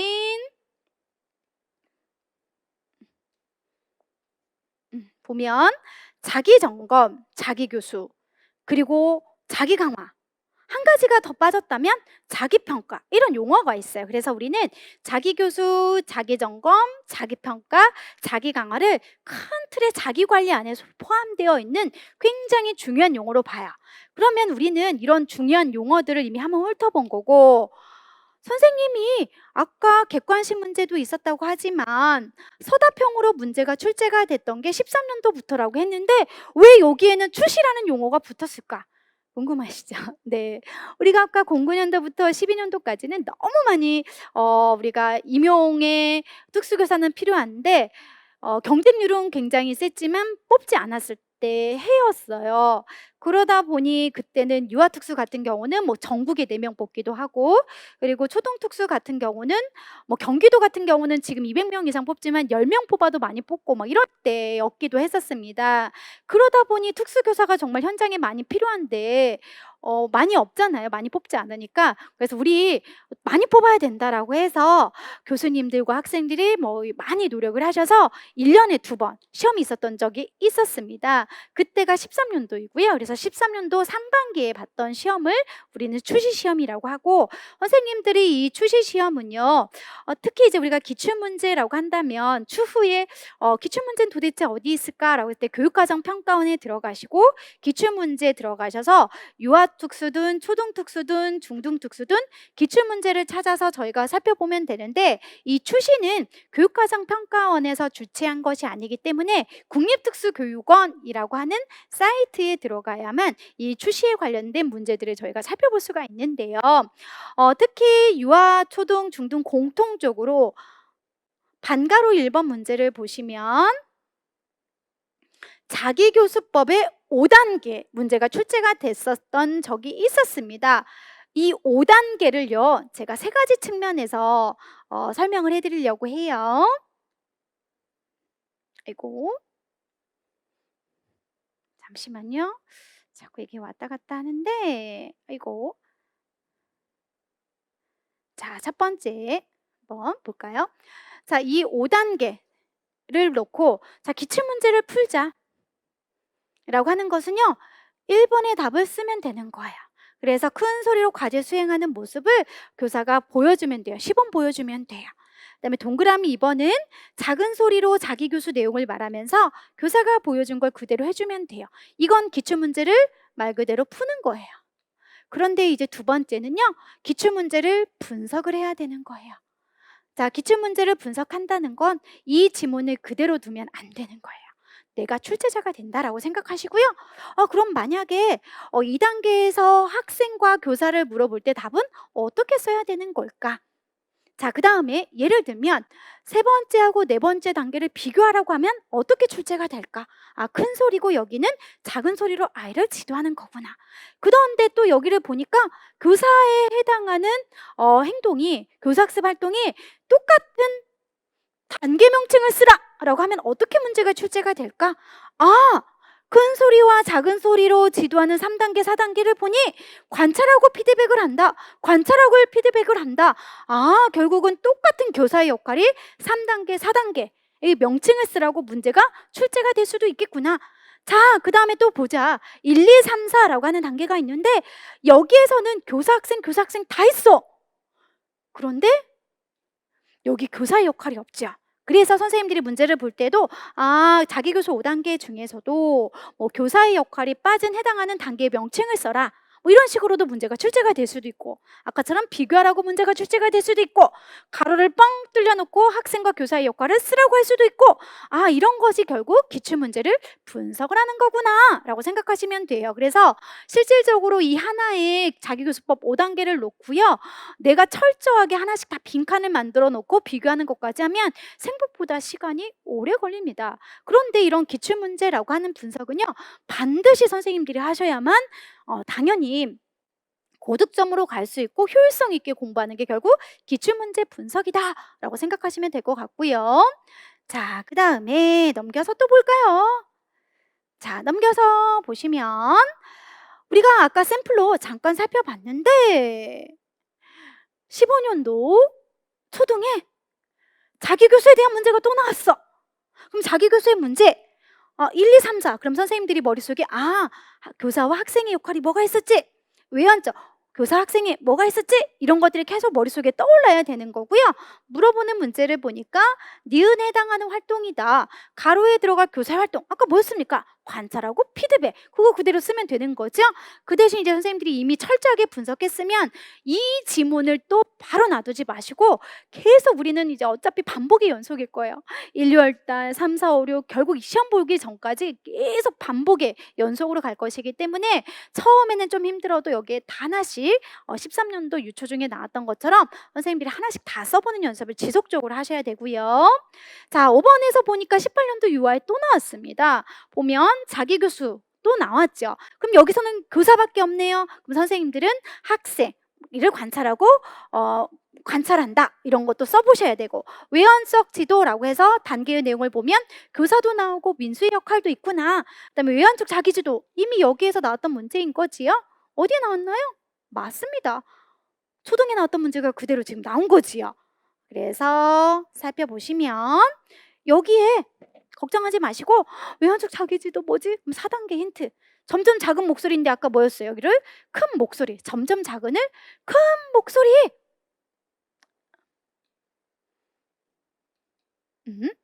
네, 잠깐만요. 자, 이게 이 자체가요 원래 제 강의실에서 사용했던 전자칠판이 프로그램이 달라요. 그래서 저희가 지금 이게 익숙하지 않는 거라고 생각하시면 되고요. 사실 이거는 너무 신경 쓰지 마시고 설명만 제가 잘해주면 되겠죠? 네, 그래서 원래 사용했던 전자칠판하고 약간은 저희 지금 이 강의실이 프로그램이 달라서 저희가 헤매고 있는 거고요. 아이고, 자 볼게요. 여기에서는 자 안 잊어버리시겠네요. 선생님들 여기만 저희가 오랫동안 있죠? 잊어버리면 안 돼요. 이거 굉장히 중요한 거니까 큰 목소리로, 그래서 여기에 답을 채우면 되는 거거든요. 그리고 여기엔 나와 있지만 나와 있진 않지만 교사 관찰하고 피드백한다, 관찰하고 피드백한다, 이런 것들을 선생님들이 그대로 활용하면 돼요. 그래서 기본 암기를 가지고 있다, 뭐 이런 예시들만 있으면 중간에 삽입을 하시면 되는 거죠. 그래서 보니까 민수에게 적용한 지도 방법의 명칭, 자기교수법 그대로 쓸 수 있는 거고요. 가로 안에 들어가는 건 여기다 큰 이라고 하는 것만 쓰고 그대로 옮기시면 되겠습니다. 자, 그 다음 문제를 한번 살펴보도록 할게요. 자, 또 이제 넘겨서 보면 21년도 초등 문제입니다. 21년도 초등 문제에서는요, 그냥 간단하게 자기교수 이런 문제의 정답을 쓰는 거였거든요. 그래서 자기결정행동의 구성요소 중에서 스스로 말해가면서 실행하는 것. 그래서 선생님들이 자기교수 그래서 간단하게 쓰는 그런 문제이기도 했습니다. 자, 그 다음에 또 한번 볼까요? 이번에 유아에 또 나왔네요. 유아에 나왔던 문제를 보니까 볼까요? 혼잣말로 나는 조용히 그림책을 볼 거야 라고 말하면서 그림책을 꽤 오랫동안 봤대요. 자기교수법 5단계 첫 번째, 두 번째 이런 거 나오죠? 반갑죠? 자, 그래서 보니까 니은에 해당하는 자기교수법의 명칭이라고 쓰는 거. 그래서 니은에 해당하는 자기교수법의 명칭이라고 해서 내재적 자기교수, 내연적 자기교수라고 하는 명칭을 쓰시면 되고요. 디귿에서 해당하는 내용이라고 하는 것을 선생님들이 내적 자기교수라고 하는 예시를 쓰면 되는 그런 문제였습니다. 결론적으로는요, 결국은 하나의 13년도에 나왔던 문제들이 계속 초등에 한 번, 유특에 한 번, 유특에 한 번, 초등에 한 번 이렇게 반복되는 패턴들을 익숙하게 지금 봤을 거고요. 결국 첫 번째 시간이 오래 걸리더라도 우리는 아까 선생님들이 기출문제를 푼다라는 것과 기출문제를 분석하는 건 차이가 있다라고 했지. 계속 이 지문들을 자세하게 알아보는 게 분석이다. 그런데 세 번째는 기출문제 확장에 대해서 설명을 해드리려고 해요. 기출문제 확장이라고 하는 건 뭘까요? 아까 처음부터 선생님이 자기관리는 자기교수만 있다고 하지 않았지? 아까 객관식 때 나왔던 걸 보니 자기점검, 자기평가, 자기강화라고 하는 것도 있었었지. 그러면 지금 문제가 없더라도 선생님들은 자기점검의 정의, 자기점검의 효과적인 이유, 자기점검의 단계, 자기평가에 해당하는 기준, 정의, 단계 이런 것들을 주변에 같이 함께 보는 게 우린 뭐라고 한다? 기출의 확장이구나 라고 하는 걸로 이해하시면 돼요. 그래서 일반적으로 이제 합격자 특강 이런 걸 보면 기출문제를 자세히 봤어요 라고 하는 내용은요, 그냥 문제만 푼 게 아니라 기출문제를 자세히 분석했고 그 관련된 파생된 기출문제의 주변에 있는 확장까지 다 공부했다는 거구나. 그래서 기출문제를 공부했다라고 하는 것은 굉장히 많은 양을 자세히 봤다는 거구나 라고 하는 걸로 이해하시면서 공부하시면 되겠습니다. 결국 이런 작업을 철저하는 게 결국 뭐다? 합격의 비결이다 라고 생각하시면 되겠지요. 자, 그래서 기출문제를 분석하는 이런 사례들을 한번 살펴봤고요. 자, 그 다음에 한번 살펴보도록 하겠습니다. 자, 이론은 우리가 상반기의 내용이 있다라고 했는데요. 이 상반기에 해당하는 내용을 살펴볼 때 워밍업, 아까 잠깐 소개를 드렸죠? 그냥 얼개를 잡는 겁니다. 결국 그림으로 치면 이런 밑그림 작업을 하는 거고, 아, 이명에는 이런 중요한 장애 영역들이 있는 거구나 라고 했으면요, 1월에서 3월 같은 경우는 뼈를 좀 더 튼튼히 하는 거죠. 결국 뼈대를 잡는다라고 하는 것은 구조화 작업을 철저히 하는 것이다. 그래서 구조화를 철저히 한다라고 하는 것은 추후에 마지막 인출을 하는 시험 보는 날까지 활용되는 굉장히 중요한 작업이라고 보시면 되고요. 그래서 저는 1월에서 3월 그렇게 길게 하진 않아요. 맞습니다. 가장 중요한 것들 위주로 먼저 선생님들이 튼튼히 해야 되는 작업이기 때문에 굉장히 효율성 있게 기출에 관련된 내용들 위주로 알차게 1, 3월 강의를 이론반을 준비를 했고요. 그리고 이런 기본적인 뼈대를 튼튼히 한 내용들을 통해서 3월에서 6월에서는 조금 더 살찌는, 그리고 사람의 모습까지 완성된 그런 과정으로 상반기 강의를 진행을 하려고 합니다. 자, 그 다음에 넘겨서 한번 살펴볼까요? 그러면 상반기에 이론 공부는 효율적을 선생님이 계속 효율 강조를 했는데 효율적이라고 하는 거, 결국 임용은요, 시험 문제에 나왔던 걸 물어보는 대로 정확하게 쓰는 겁니다. 하나의 선생님들이 이론 공부를 할 때요, 한 줄 한 줄 해당하는 걸 자세하게 분석하는 그런 공부가 아닌 거거든요.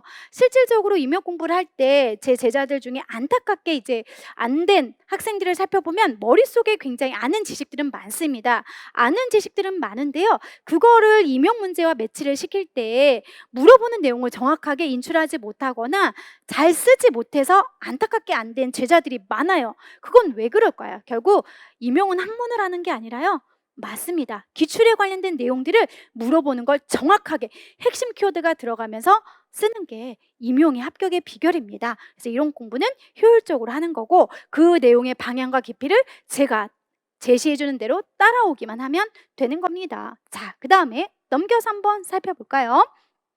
넘겨서 보시면, 그럼 효율적으로 할 때 또 나오죠, 구조화. 이젠 지겹습니다. 그래서 구조화라고 하는 걸 할 때 교재도 선생님들에게 제공을 하지만, 맞습니다, 이런 교재라고 하는 것을 보기도 하지만 내가 스스로 관련된 내용까지 작성하고 싶은 분들을 위해서요, 가로 버전의 구조화도 해드리고, 이렇게 세로 버전도 해드리고, 가로로 제시되는 구조화를 통해서 선생님들이 자신만의 노트를 만들고 싶은 분들은 이렇게 내용을 채울 수 있게끔 도식을 제시해 드리기도 하고요. 이와 관련된 내용들을 조금 더 효과적으로 할 수 있다, 공부할 수 있다, 그런데 나는 쓰는 것 자체가 너무 힘들어 하신 분들을 위해서는 한 권으로 끝내는 기출 키워드라고 해서요, 넘겨서 잠깐 볼까요? 넘겨서 잠깐 볼게요. 한 칸 더 가볼까요?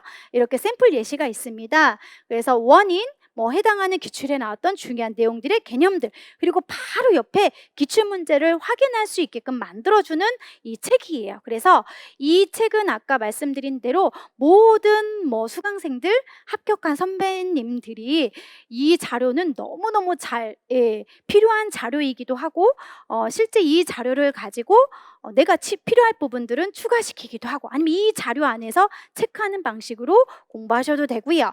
그래서 특히 효율성을 따지기 위해서는 굳이 내가 시간이 없을 때는 서브노트 이런 거 작성하지 않아도 되고, 이 책을 서브로 활용하셔도 되고 단권화로 활용할 수 있게끔 만들었습니다. 그래서 이 교재를 활용하셔도 될 것 같습니다. 자, 그 다음 넘겨서 한번 살펴볼까요? 자, 필기도 효율적이다. 다 해주죠? 선생님 지금 여기까지 지금 떠먹여주고 있습니다. 하는 건 선생님들이 이제 하시면 되는데 필기 같은 경우도 일일이 작성을 하는 것도 있지만 사실 이거를 요즘에는 많이 또 힘들어 하시는 분들이 있어요. 그래서 PPT 자료에 이렇게 다 도식이라든지 필요한 내용들을 제가 또 파워포인트로 선생님들에게 만들어서 제공을 해주기 때문에요.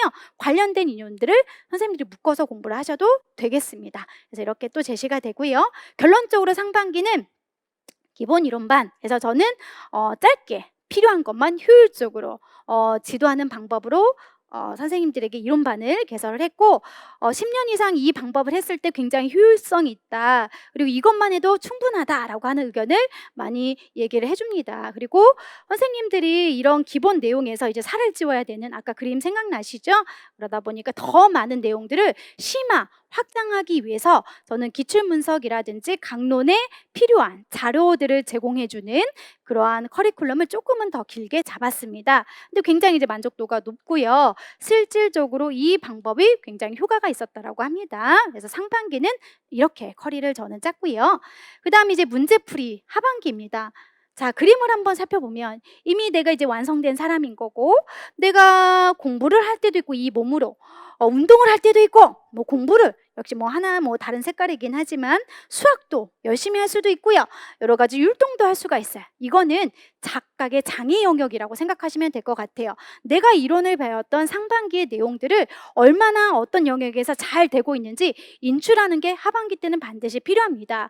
하반기 때 인출을 각각 장애 영역마다 할 때 내가 잘 인출이 되는 곳이 있고 그렇지 않은 곳이 있습니다. 그렇지 않은 곳을 확인한 작업이 7, 8월이라고 생각하시면 되고요. 이런 문제풀이의 작업, 인출하는 연습을 통해서 최종적으로 임용시험 당일날을 위해서 여러 가지 색깔을 융합한 복합적인 응용 문제를 위한 모의고사를 선생님들이 답안 연습까지 하시는 그런 시간으로 해서 하반기를 저는 커리로 짰다라고 생각하시면 되겠습니다. 그래서 이런 그림의 자료를 표로 다시 한 번만 잠깐 살펴보도록 하겠습니다. 그래서 문제풀이는 저는 길게 하지 않아요. 제가 10주도 해보고요, 9주도 해보고 7, 8월 8주도 해봤는데 이제까지 가장 선생님들에게 만족도가 높은 건 7월하고 8월 그냥 딱 끝내주는 거예요. 8주 안에 전 영역들을 인출하는 방법으로 선생님들에게 시간을 가졌고요. 그리고 9, 10월까지 혹은 뭐 11월 초까지는 모의고사 반으로 할 거고 그리고 실제 바로 11월 달에 시험 볼 수 있게끔 이렇게 1년 커리를 준비를 했는데요. 넘겨서 잠깐 살펴보시면 네, 뭐 2차 준비는 또 여러 번 얘기했지만 2차 합격 전략 설명회를 통해서 다시 한번 살펴보는 방식. 그래서 결국은 제 연간 강의 계획을 짧게 또 나오죠. 이제 지겹죠? 암기하고 계셔야 되겠습니다. 그래서 상반기 전체적인 개요, 이론의 상반기 그걸 통해서 문제풀이와 모의고사를 통해서 인출하고 응용하는 커리로 연간 강의 계획을 짰고요. 우리는 이게 핵심적인 특수교육학 위주이기 때문에 그 사이에 초등특수 선생님들은 초등특수교육과정이라고 하는 그런 강의를 들으셔야 되고 또 제가 중간중간 서비스 강의로요. 도식 너무 잘 머릿속에 생각이 안 나요. 반복적으로 보기 잘 혼자 하기 힘들어요 라고 하시는 분들을 위해 마인드맵 도식화 특강을 또 진행을 할 거고요. 또 유아특수 선생님에게는 유아특수 뭐 장뜨법 그리고 올해 처음으로 신설되는 기출용어를 또 정리를 해서 특강을 하는 시간도 가질 거고요. 뭐 새로운 강론이 나온다면 새로운 강론도 할 거고 유초 선생님들의 뭐 교정연수 기출 키워드 강의 그리고 특히 올해는 연도별 기출문제를 또 무료로 제공하려고 하는 그런 준비까지 하고 있습니다. 그래서 이 전체적인 연간 강의를 들으면 제때제때 필요한 영역들은 제가 또 강의를 진행을 할 거니까요. 선생님들이 알차게 1년을 보내실 수 있게끔 만들었습니다. 자, 그 다음에 넘겨서 한번 살펴볼까요? 무료 이제 선생님들이 얻을 수 있는 혜택들은 참고해서 보시면 될 것 같고요. 넘겨서 한번 볼까요? 지금까지 뭐 공부 방향, 전략 그래도 머릿속에 떠오르는 건 아마 연간 강의 계획에서 배웠던 어떤 사람의 이미지들이 떠올릴 것 같은데 결국은 1년 동안 내가 잘 보내기 위해서는 합격의 비결은 기출이다. 그래서 기출문제를 공부한다는 건 아까 문제도 풀어보고 분석하고 확장. 이게 결국 합격의 비결이구나. 항상 어느 이든지 맞아요. 예, 모르는 문제, 어려운 문제는 출제가 돼요. 거기에 집중하기보다는 아는 걸 안 틀리는 게 합격의 비결이다. 이걸 수십 번 얘기해도 사실은 사람은 내가 아는 것은 익숙하다 보니까 안다고 착각할 수가 있어요. 근데 아는 것은 내가 정확하게 인출, 답으로서의 아는 거지 머릿속에 아는 지식은 임용은 모르는 거라고 생각하시고요. 끝까지 내가 한 글자 한 글자 인출하는 것을 머릿속에서 그래야 내가 아는 거고 기출문제를 우리가 분석하고 확장했다라고 생각하시면 됩니다. 그래서 기본에 충실해야 되고요. 그렇게 하기 위해서는 1년 동안 체력을 비축을 해야 되겠죠. 체력 관리를 잘 하셔야 됩니다. 지금은 쌩쌩하고 의욕적이고 지금 다 할 수 있을 것 같은데요. 이 생각했던 나의 체력이 하반기로 갈수록 반드시 지쳐지고, 그러니까 내가 생각했던 체력대로 마음과 몸이 이렇게 따라주지 않을 때가 분명히 올 거고요. 그러다 보니 체력이 약해지고, 그러다 보면 내가 공부를 잘하고 있는지 아닌지 멘탈 관리도 흔들리게 됩니다. 그래서 하반기에 주로 공부를 앉아있긴 하지만 내가 어떻게 하면 합격할 것 같고 어떻게 하면 불합격할 것 같고 계속 머릿속에 갈등이 있어서 공부가 잘 되지 않습니다. 항상 공부를 할 때는 멘탈, 결국 뭐다? 이렇게 하면 합격할 수 있어. 내가 아니면 누가 돼? 라고 해서 내 스스로 통제할 수 있는 멘탈 관리도 충분하게 연습을 하셔야 됩니다. 결국은 이제까지 계속 이제 최다 수강생을 가진 저로서는 합격한 간단하게 아는 거이긴 하지만, 아는 거지만 답은 아는 거에 있습니다. 뻔한 거에 있습니다. 결국 실천하는 게 가장 중요하죠. 선생님이 하나의 예시로 다이어트 오늘부터 해야지, 머릿속에 생각하지만 운동을 해야 되지만 그냥 내일부터 하자. 결국 실천하는 게 굉장히 어렵잖아요. 중요한 건 실천입니다. 반드시 오늘부터 실천하도록 하시고요. 자, 넘겨서 한번 살펴볼까요? 자, 네 번째는 궁금하시죠? 라고 해서 올해 이제 21년도와 22학년도 맞아요. 경쟁률에 대해서 한번 알아보려고 하는데요. 사실 복받은 해라고 얘기할 수가 있겠습니다. 보시면 유아특수 같은 경우는요. 보통 2대1, 3대1, 보통 제주 같은 경우는 2대1 이 정도 이제 나오지요. 그래서 임용 범위가 너무 많아. 이거 포기하고 싶어, 하기 싫어, 할 수가 없는 경쟁률입니다. 그래서 특히 이제 선생님들은 올해 내년 선생님 내년에도 이렇게 경쟁률 나올까요? 사실은 알 수가 없지만 그럼에도 불구하고 굉장히 교수님들이 혹은 정책적으로도 특수교사의 필요성을 많이 인식을 하시고 바로 급감하진 않을 것 같아요. 그러니 선생님들은 때가 이때다라고 하고 놓치지 마시고요. 이렇게 경쟁률이 좋을 때 반드시 합격을 하셔야 될 것 같습니다. 그래서 보편적으로 2대1, 3대1 이 정도라고 보시면 될 것 같고요. 그 다음에 초등특수 한번 볼까요? 초등특수도 마찬가지입니다. 공부할 게 많긴 하지만 맞아요. 보니 3대1, 4대1. 예, 그래서 사실은 전체적으로 임용을 공부한 선생님들 여러 교과가 있지요. 여러 교과들을 비교를 해봤을 때 특수가 그래도 특히 유특, 초특은 경쟁률이 지금 낮은 편이거든요. 많이 뽑기도 하니까 역시 유특과 마찬가지로 초등특수도 경쟁률을 살펴보면서 이 시기를 내가 절대 놓치면 안 되구나 라고 하는 마음가짐을 가지시면 좋겠습니다. 자, 방가로 2번. 언제부터 공부하는 게 좋을까요? 언제일까요? 맞습니다. 바로 지금부터 지금 1월 달인데 약간 시간이 남았잖아요. 이렇게 또 공부 물음표를 가지고 계신 분들이 있을 건데요. 사실 언제부터 공부하는 거 좋을까요? 지금부터고, 워밍업 강의를 이미 들으신 분들은 내가 1학년, 2학년 때, 3학년 때 배웠던 학교에서 강론이 있지요. 이 강론이라고 한다면 결국 지적장애만 있는 책, 학습장애만 있는 책, 이런 책인데 내가 그래도 공부를 할 때 중간고사, 기말고사 볼 때 어려워했던 장애 영역들을 학교에서 공부했던 책으로 쭉 한번 읽어보는 것도 1월 달 강의 들어가기 전에 훨씬 많은 도움을 주는 그런 책들인 거거든요. 그래서 선생님들이 언제부터 공부하는 게 좋을까요? 해서 기본 이론만 생각하지 마시고요. 그걸 공부를 조금 더 수월하고 재밌고 빠른 속도를 내기 위해서는 학교에서 공부했던 그런 강론책들을 미리부터 한번 읽어보는 것도 굉장히 중요한 것이다. 자, 방가로 3번. 응시 지역별로 시험 차이가 있나요? 1차는 똑같아요. 근데 경쟁률에 따라서 1차 점수가 조금 높은 것도 있고 낮은 것도 있고, 그런데 이제 가장 중요한 건 2차가 지역별로 굉장히 다양하다. 이 정도만 보시면 될 것 같고요. 그다음에 스터디는 꼭 해야 할까요? 최근에 이제 사실 코로나로 인해서 스터디가 만남으로 이루어지는 스터디는 많이 안 하는 것 같기는 해요. 그래서 대부분 줌 스터디도 있고 짝 스터디도 있고 뭐 전화 스터디 뭐 여러 가지 종류가 있는데요. 선생님들이 봤을 때 이 내가 혼자 하는 스타일이면 상관없어요. 제가 이번에 저희 제자 중에 친한 이제 동생이기도 하지요. 육아맘이에요. 기간제도 하세요.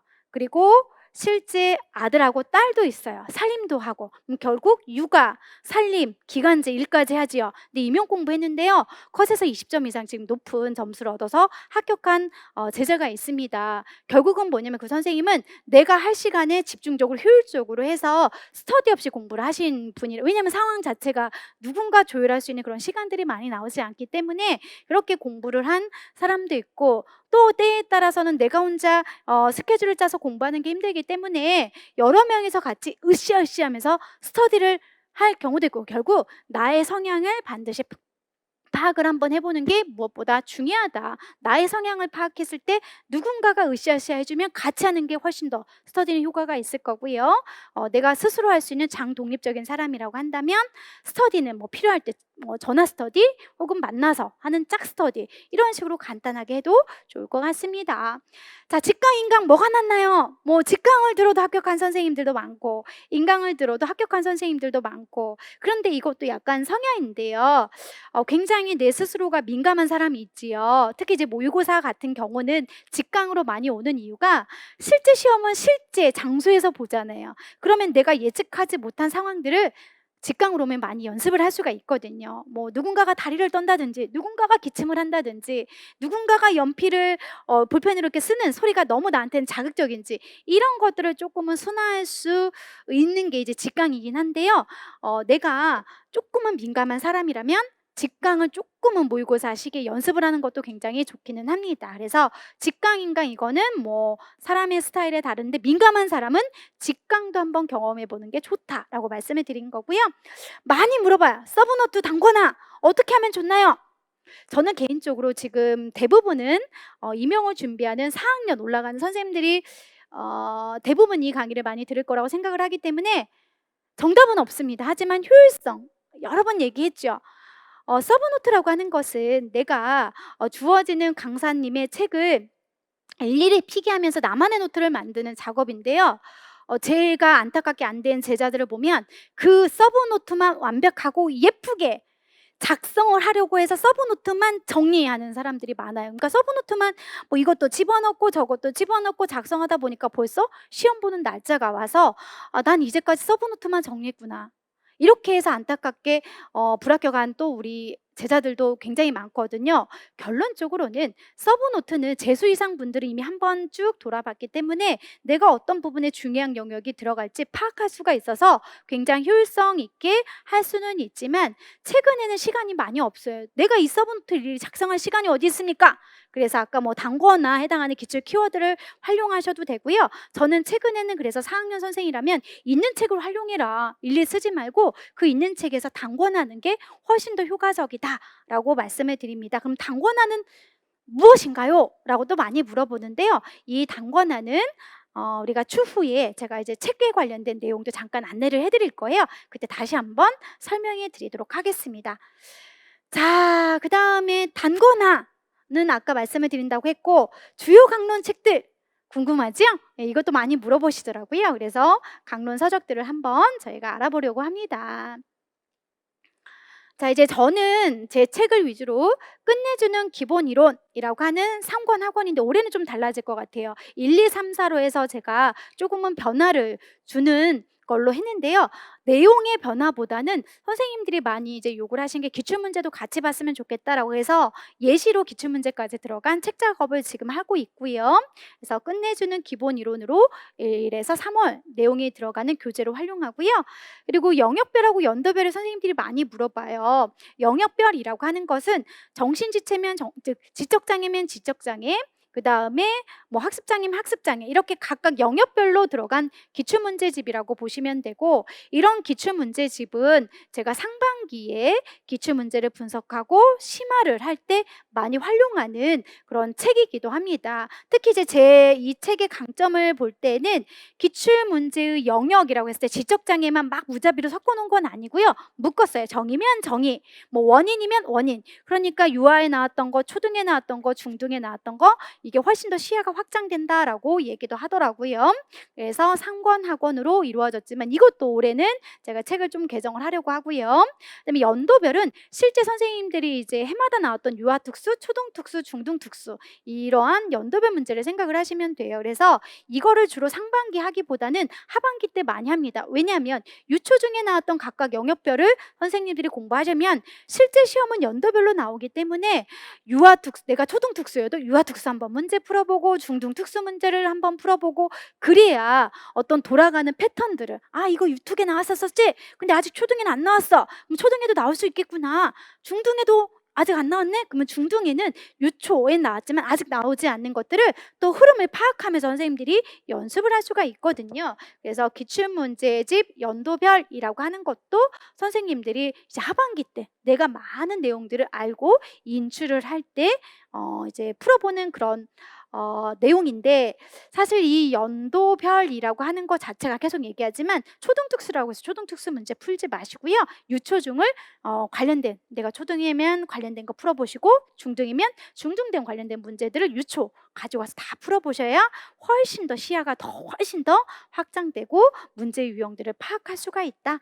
각각 뭐 초등, 중등, 유특에 따라 저희가 교재로 만들어주는 책들, 교직연수의 책들도 있고요. 그다음에 아까 말씀드렸던 기출문제 키워드로 단권화를 할 수도 있고 서브노트도 할 수 있고, 그다음에 이제 필요한 장애인 등에 대한 특수교육법이라고 하는 것도 선생님들에게 때에 따라서 다 이제 만들어서 강의를 시작을 할 건데, 단권화라고 하는 것은요, 이렇게 하시면 돼요. 처음에 내가 기본 이론 강의를 들을 때는 뭐 단권화를 할 필요는 없어요. 그런데 이 이제 선생님들의 기본 이론이 다 끝나면 뭐 예를 들어서 정서및 행동장애다. 정서및 행동장애에 해당하는 부분만 뭐 분권을 하는 거죠. 그러면 분권을 한 것을 기출문제집도 똑같이 분권을 하세요. 정서및 행동장애 문제, 뭐 해설제. 그러면 기본 이론에 나오는 정서및 행동장애, 그 다음에 기출문제 해설지 묶어요. 그리고 여기 나오는, 한번 볼까요? 여기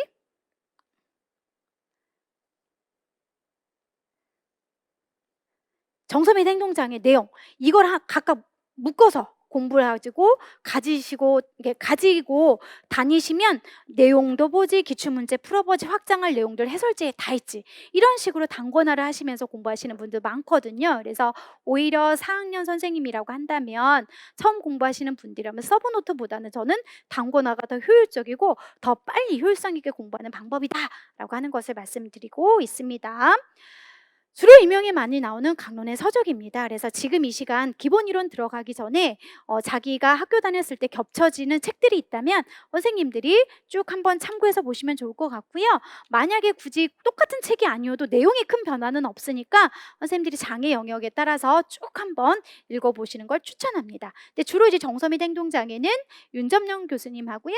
여기 나오는 이성봉 외 박매 교수님 책에서 많이 출제가 되고 있고요.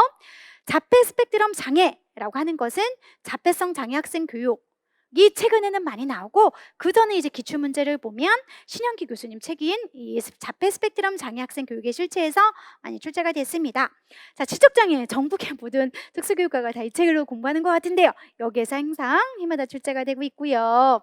학습장애입니다. 학습장애는 특히 유아는 이제 하지 않아도 되고, 초등은 기본적으로 이론과 실제인 김희아 교수님 책을 많이 봐요. 그런데 때에 따라서는 김동일 교수님 책에서 섞어서 문제가 출제가 될 수 있고요. 그리고 이제 추후에 중등 같은 경우는 이 총론에서 같이 이렇게 출제가 되는 경향도 있고, 그래서 지금은 초등 특수 선생님들은 첫 번째는 학습장애 이론과 실제가 지금 가지고 있는 책이 있다면 읽어보시되, 중간에 여유가 있다면 김동일 교수님 책도 보는 게 훨씬 더 도움은 많이 된다. 자, 청각장애 책은 최근에 고은 교수님이라든지 일필상 교수님 책을 많이 보고요. 자, 그 다음에 시각장애는 이 한 권에서 주로 보시면 됩니다. 그래서 똑같은 이태용 교수님 강론인데요. 도서출판 점자에서 나왔던 강론도 있고 학지사에서 나온 강론이 있어요. 선생님들은 공부를 하실 때 맞습니다. 이 학지사에서 나온 게 가장 신간, 새로운 따끈따끈한 시각장애 책이고요.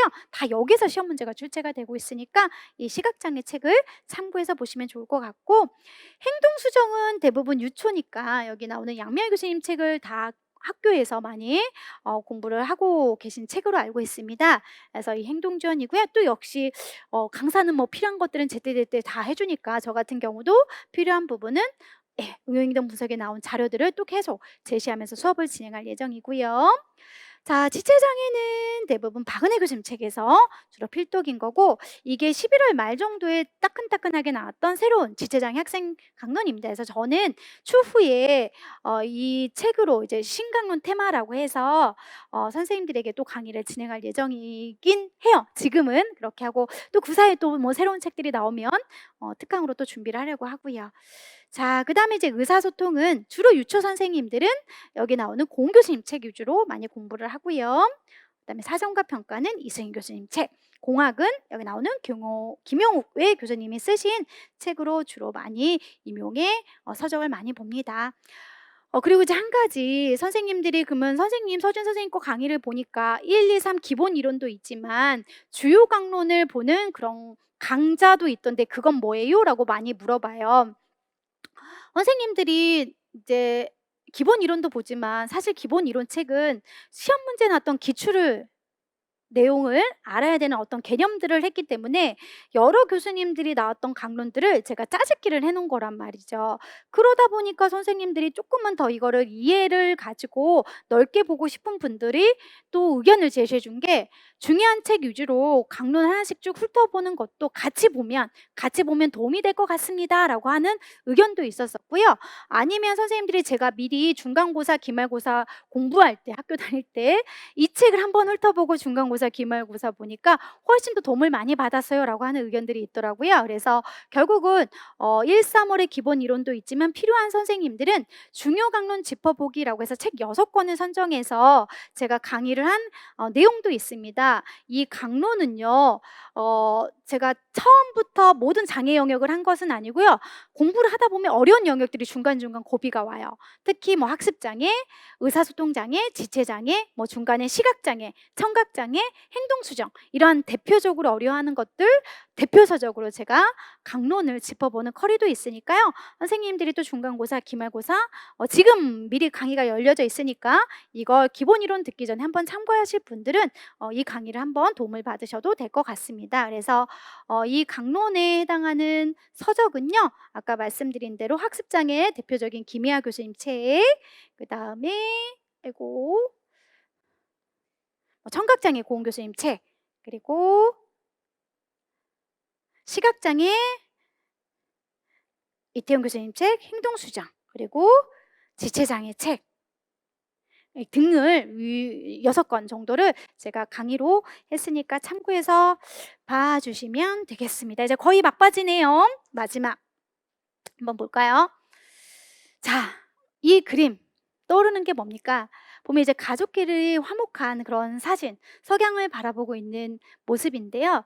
최종적으로 선생님들이 임용을 준비를 한다라는 것은 나도 물론 행복, 나의 어떤 자아 실현 도 될 수가 있겠지만 나의 행복이 결국은 가족의 행복이더라고요. 임용은 말 그대로 간단한 시험이 아닙니다.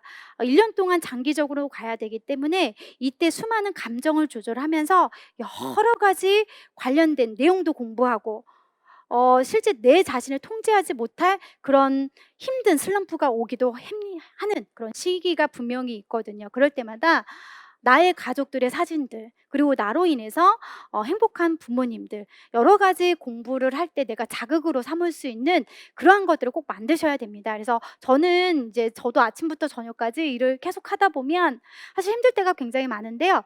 저는 이제 저희 경호, 또 저희 신랑 이런 사진들을 주로 많이 봐요. 그래서 조금은 힘내야 되는 거, 그리고 더 열심히 해야 된다는 거, 이런 자극제로 활용을 하기도 합니다. 그리고 제가 10년 이상 강의를 했던 항상 초심으로 마음으로 돌아가서 그 초심처럼 하루하루 열심히 그리고 선생님들이 합격할 수 있도록 밑거름이 되는 그런 서진 강사가 되도록 노력을 하겠습니다. 오늘 강의 여기서 마치도록 할게요. 들어주셔서 감사합니다. 감사합니다. 그리고 궁금한 거 서진 특수 다음 카페 활용해 주세요. 네, 수고하셨습니다.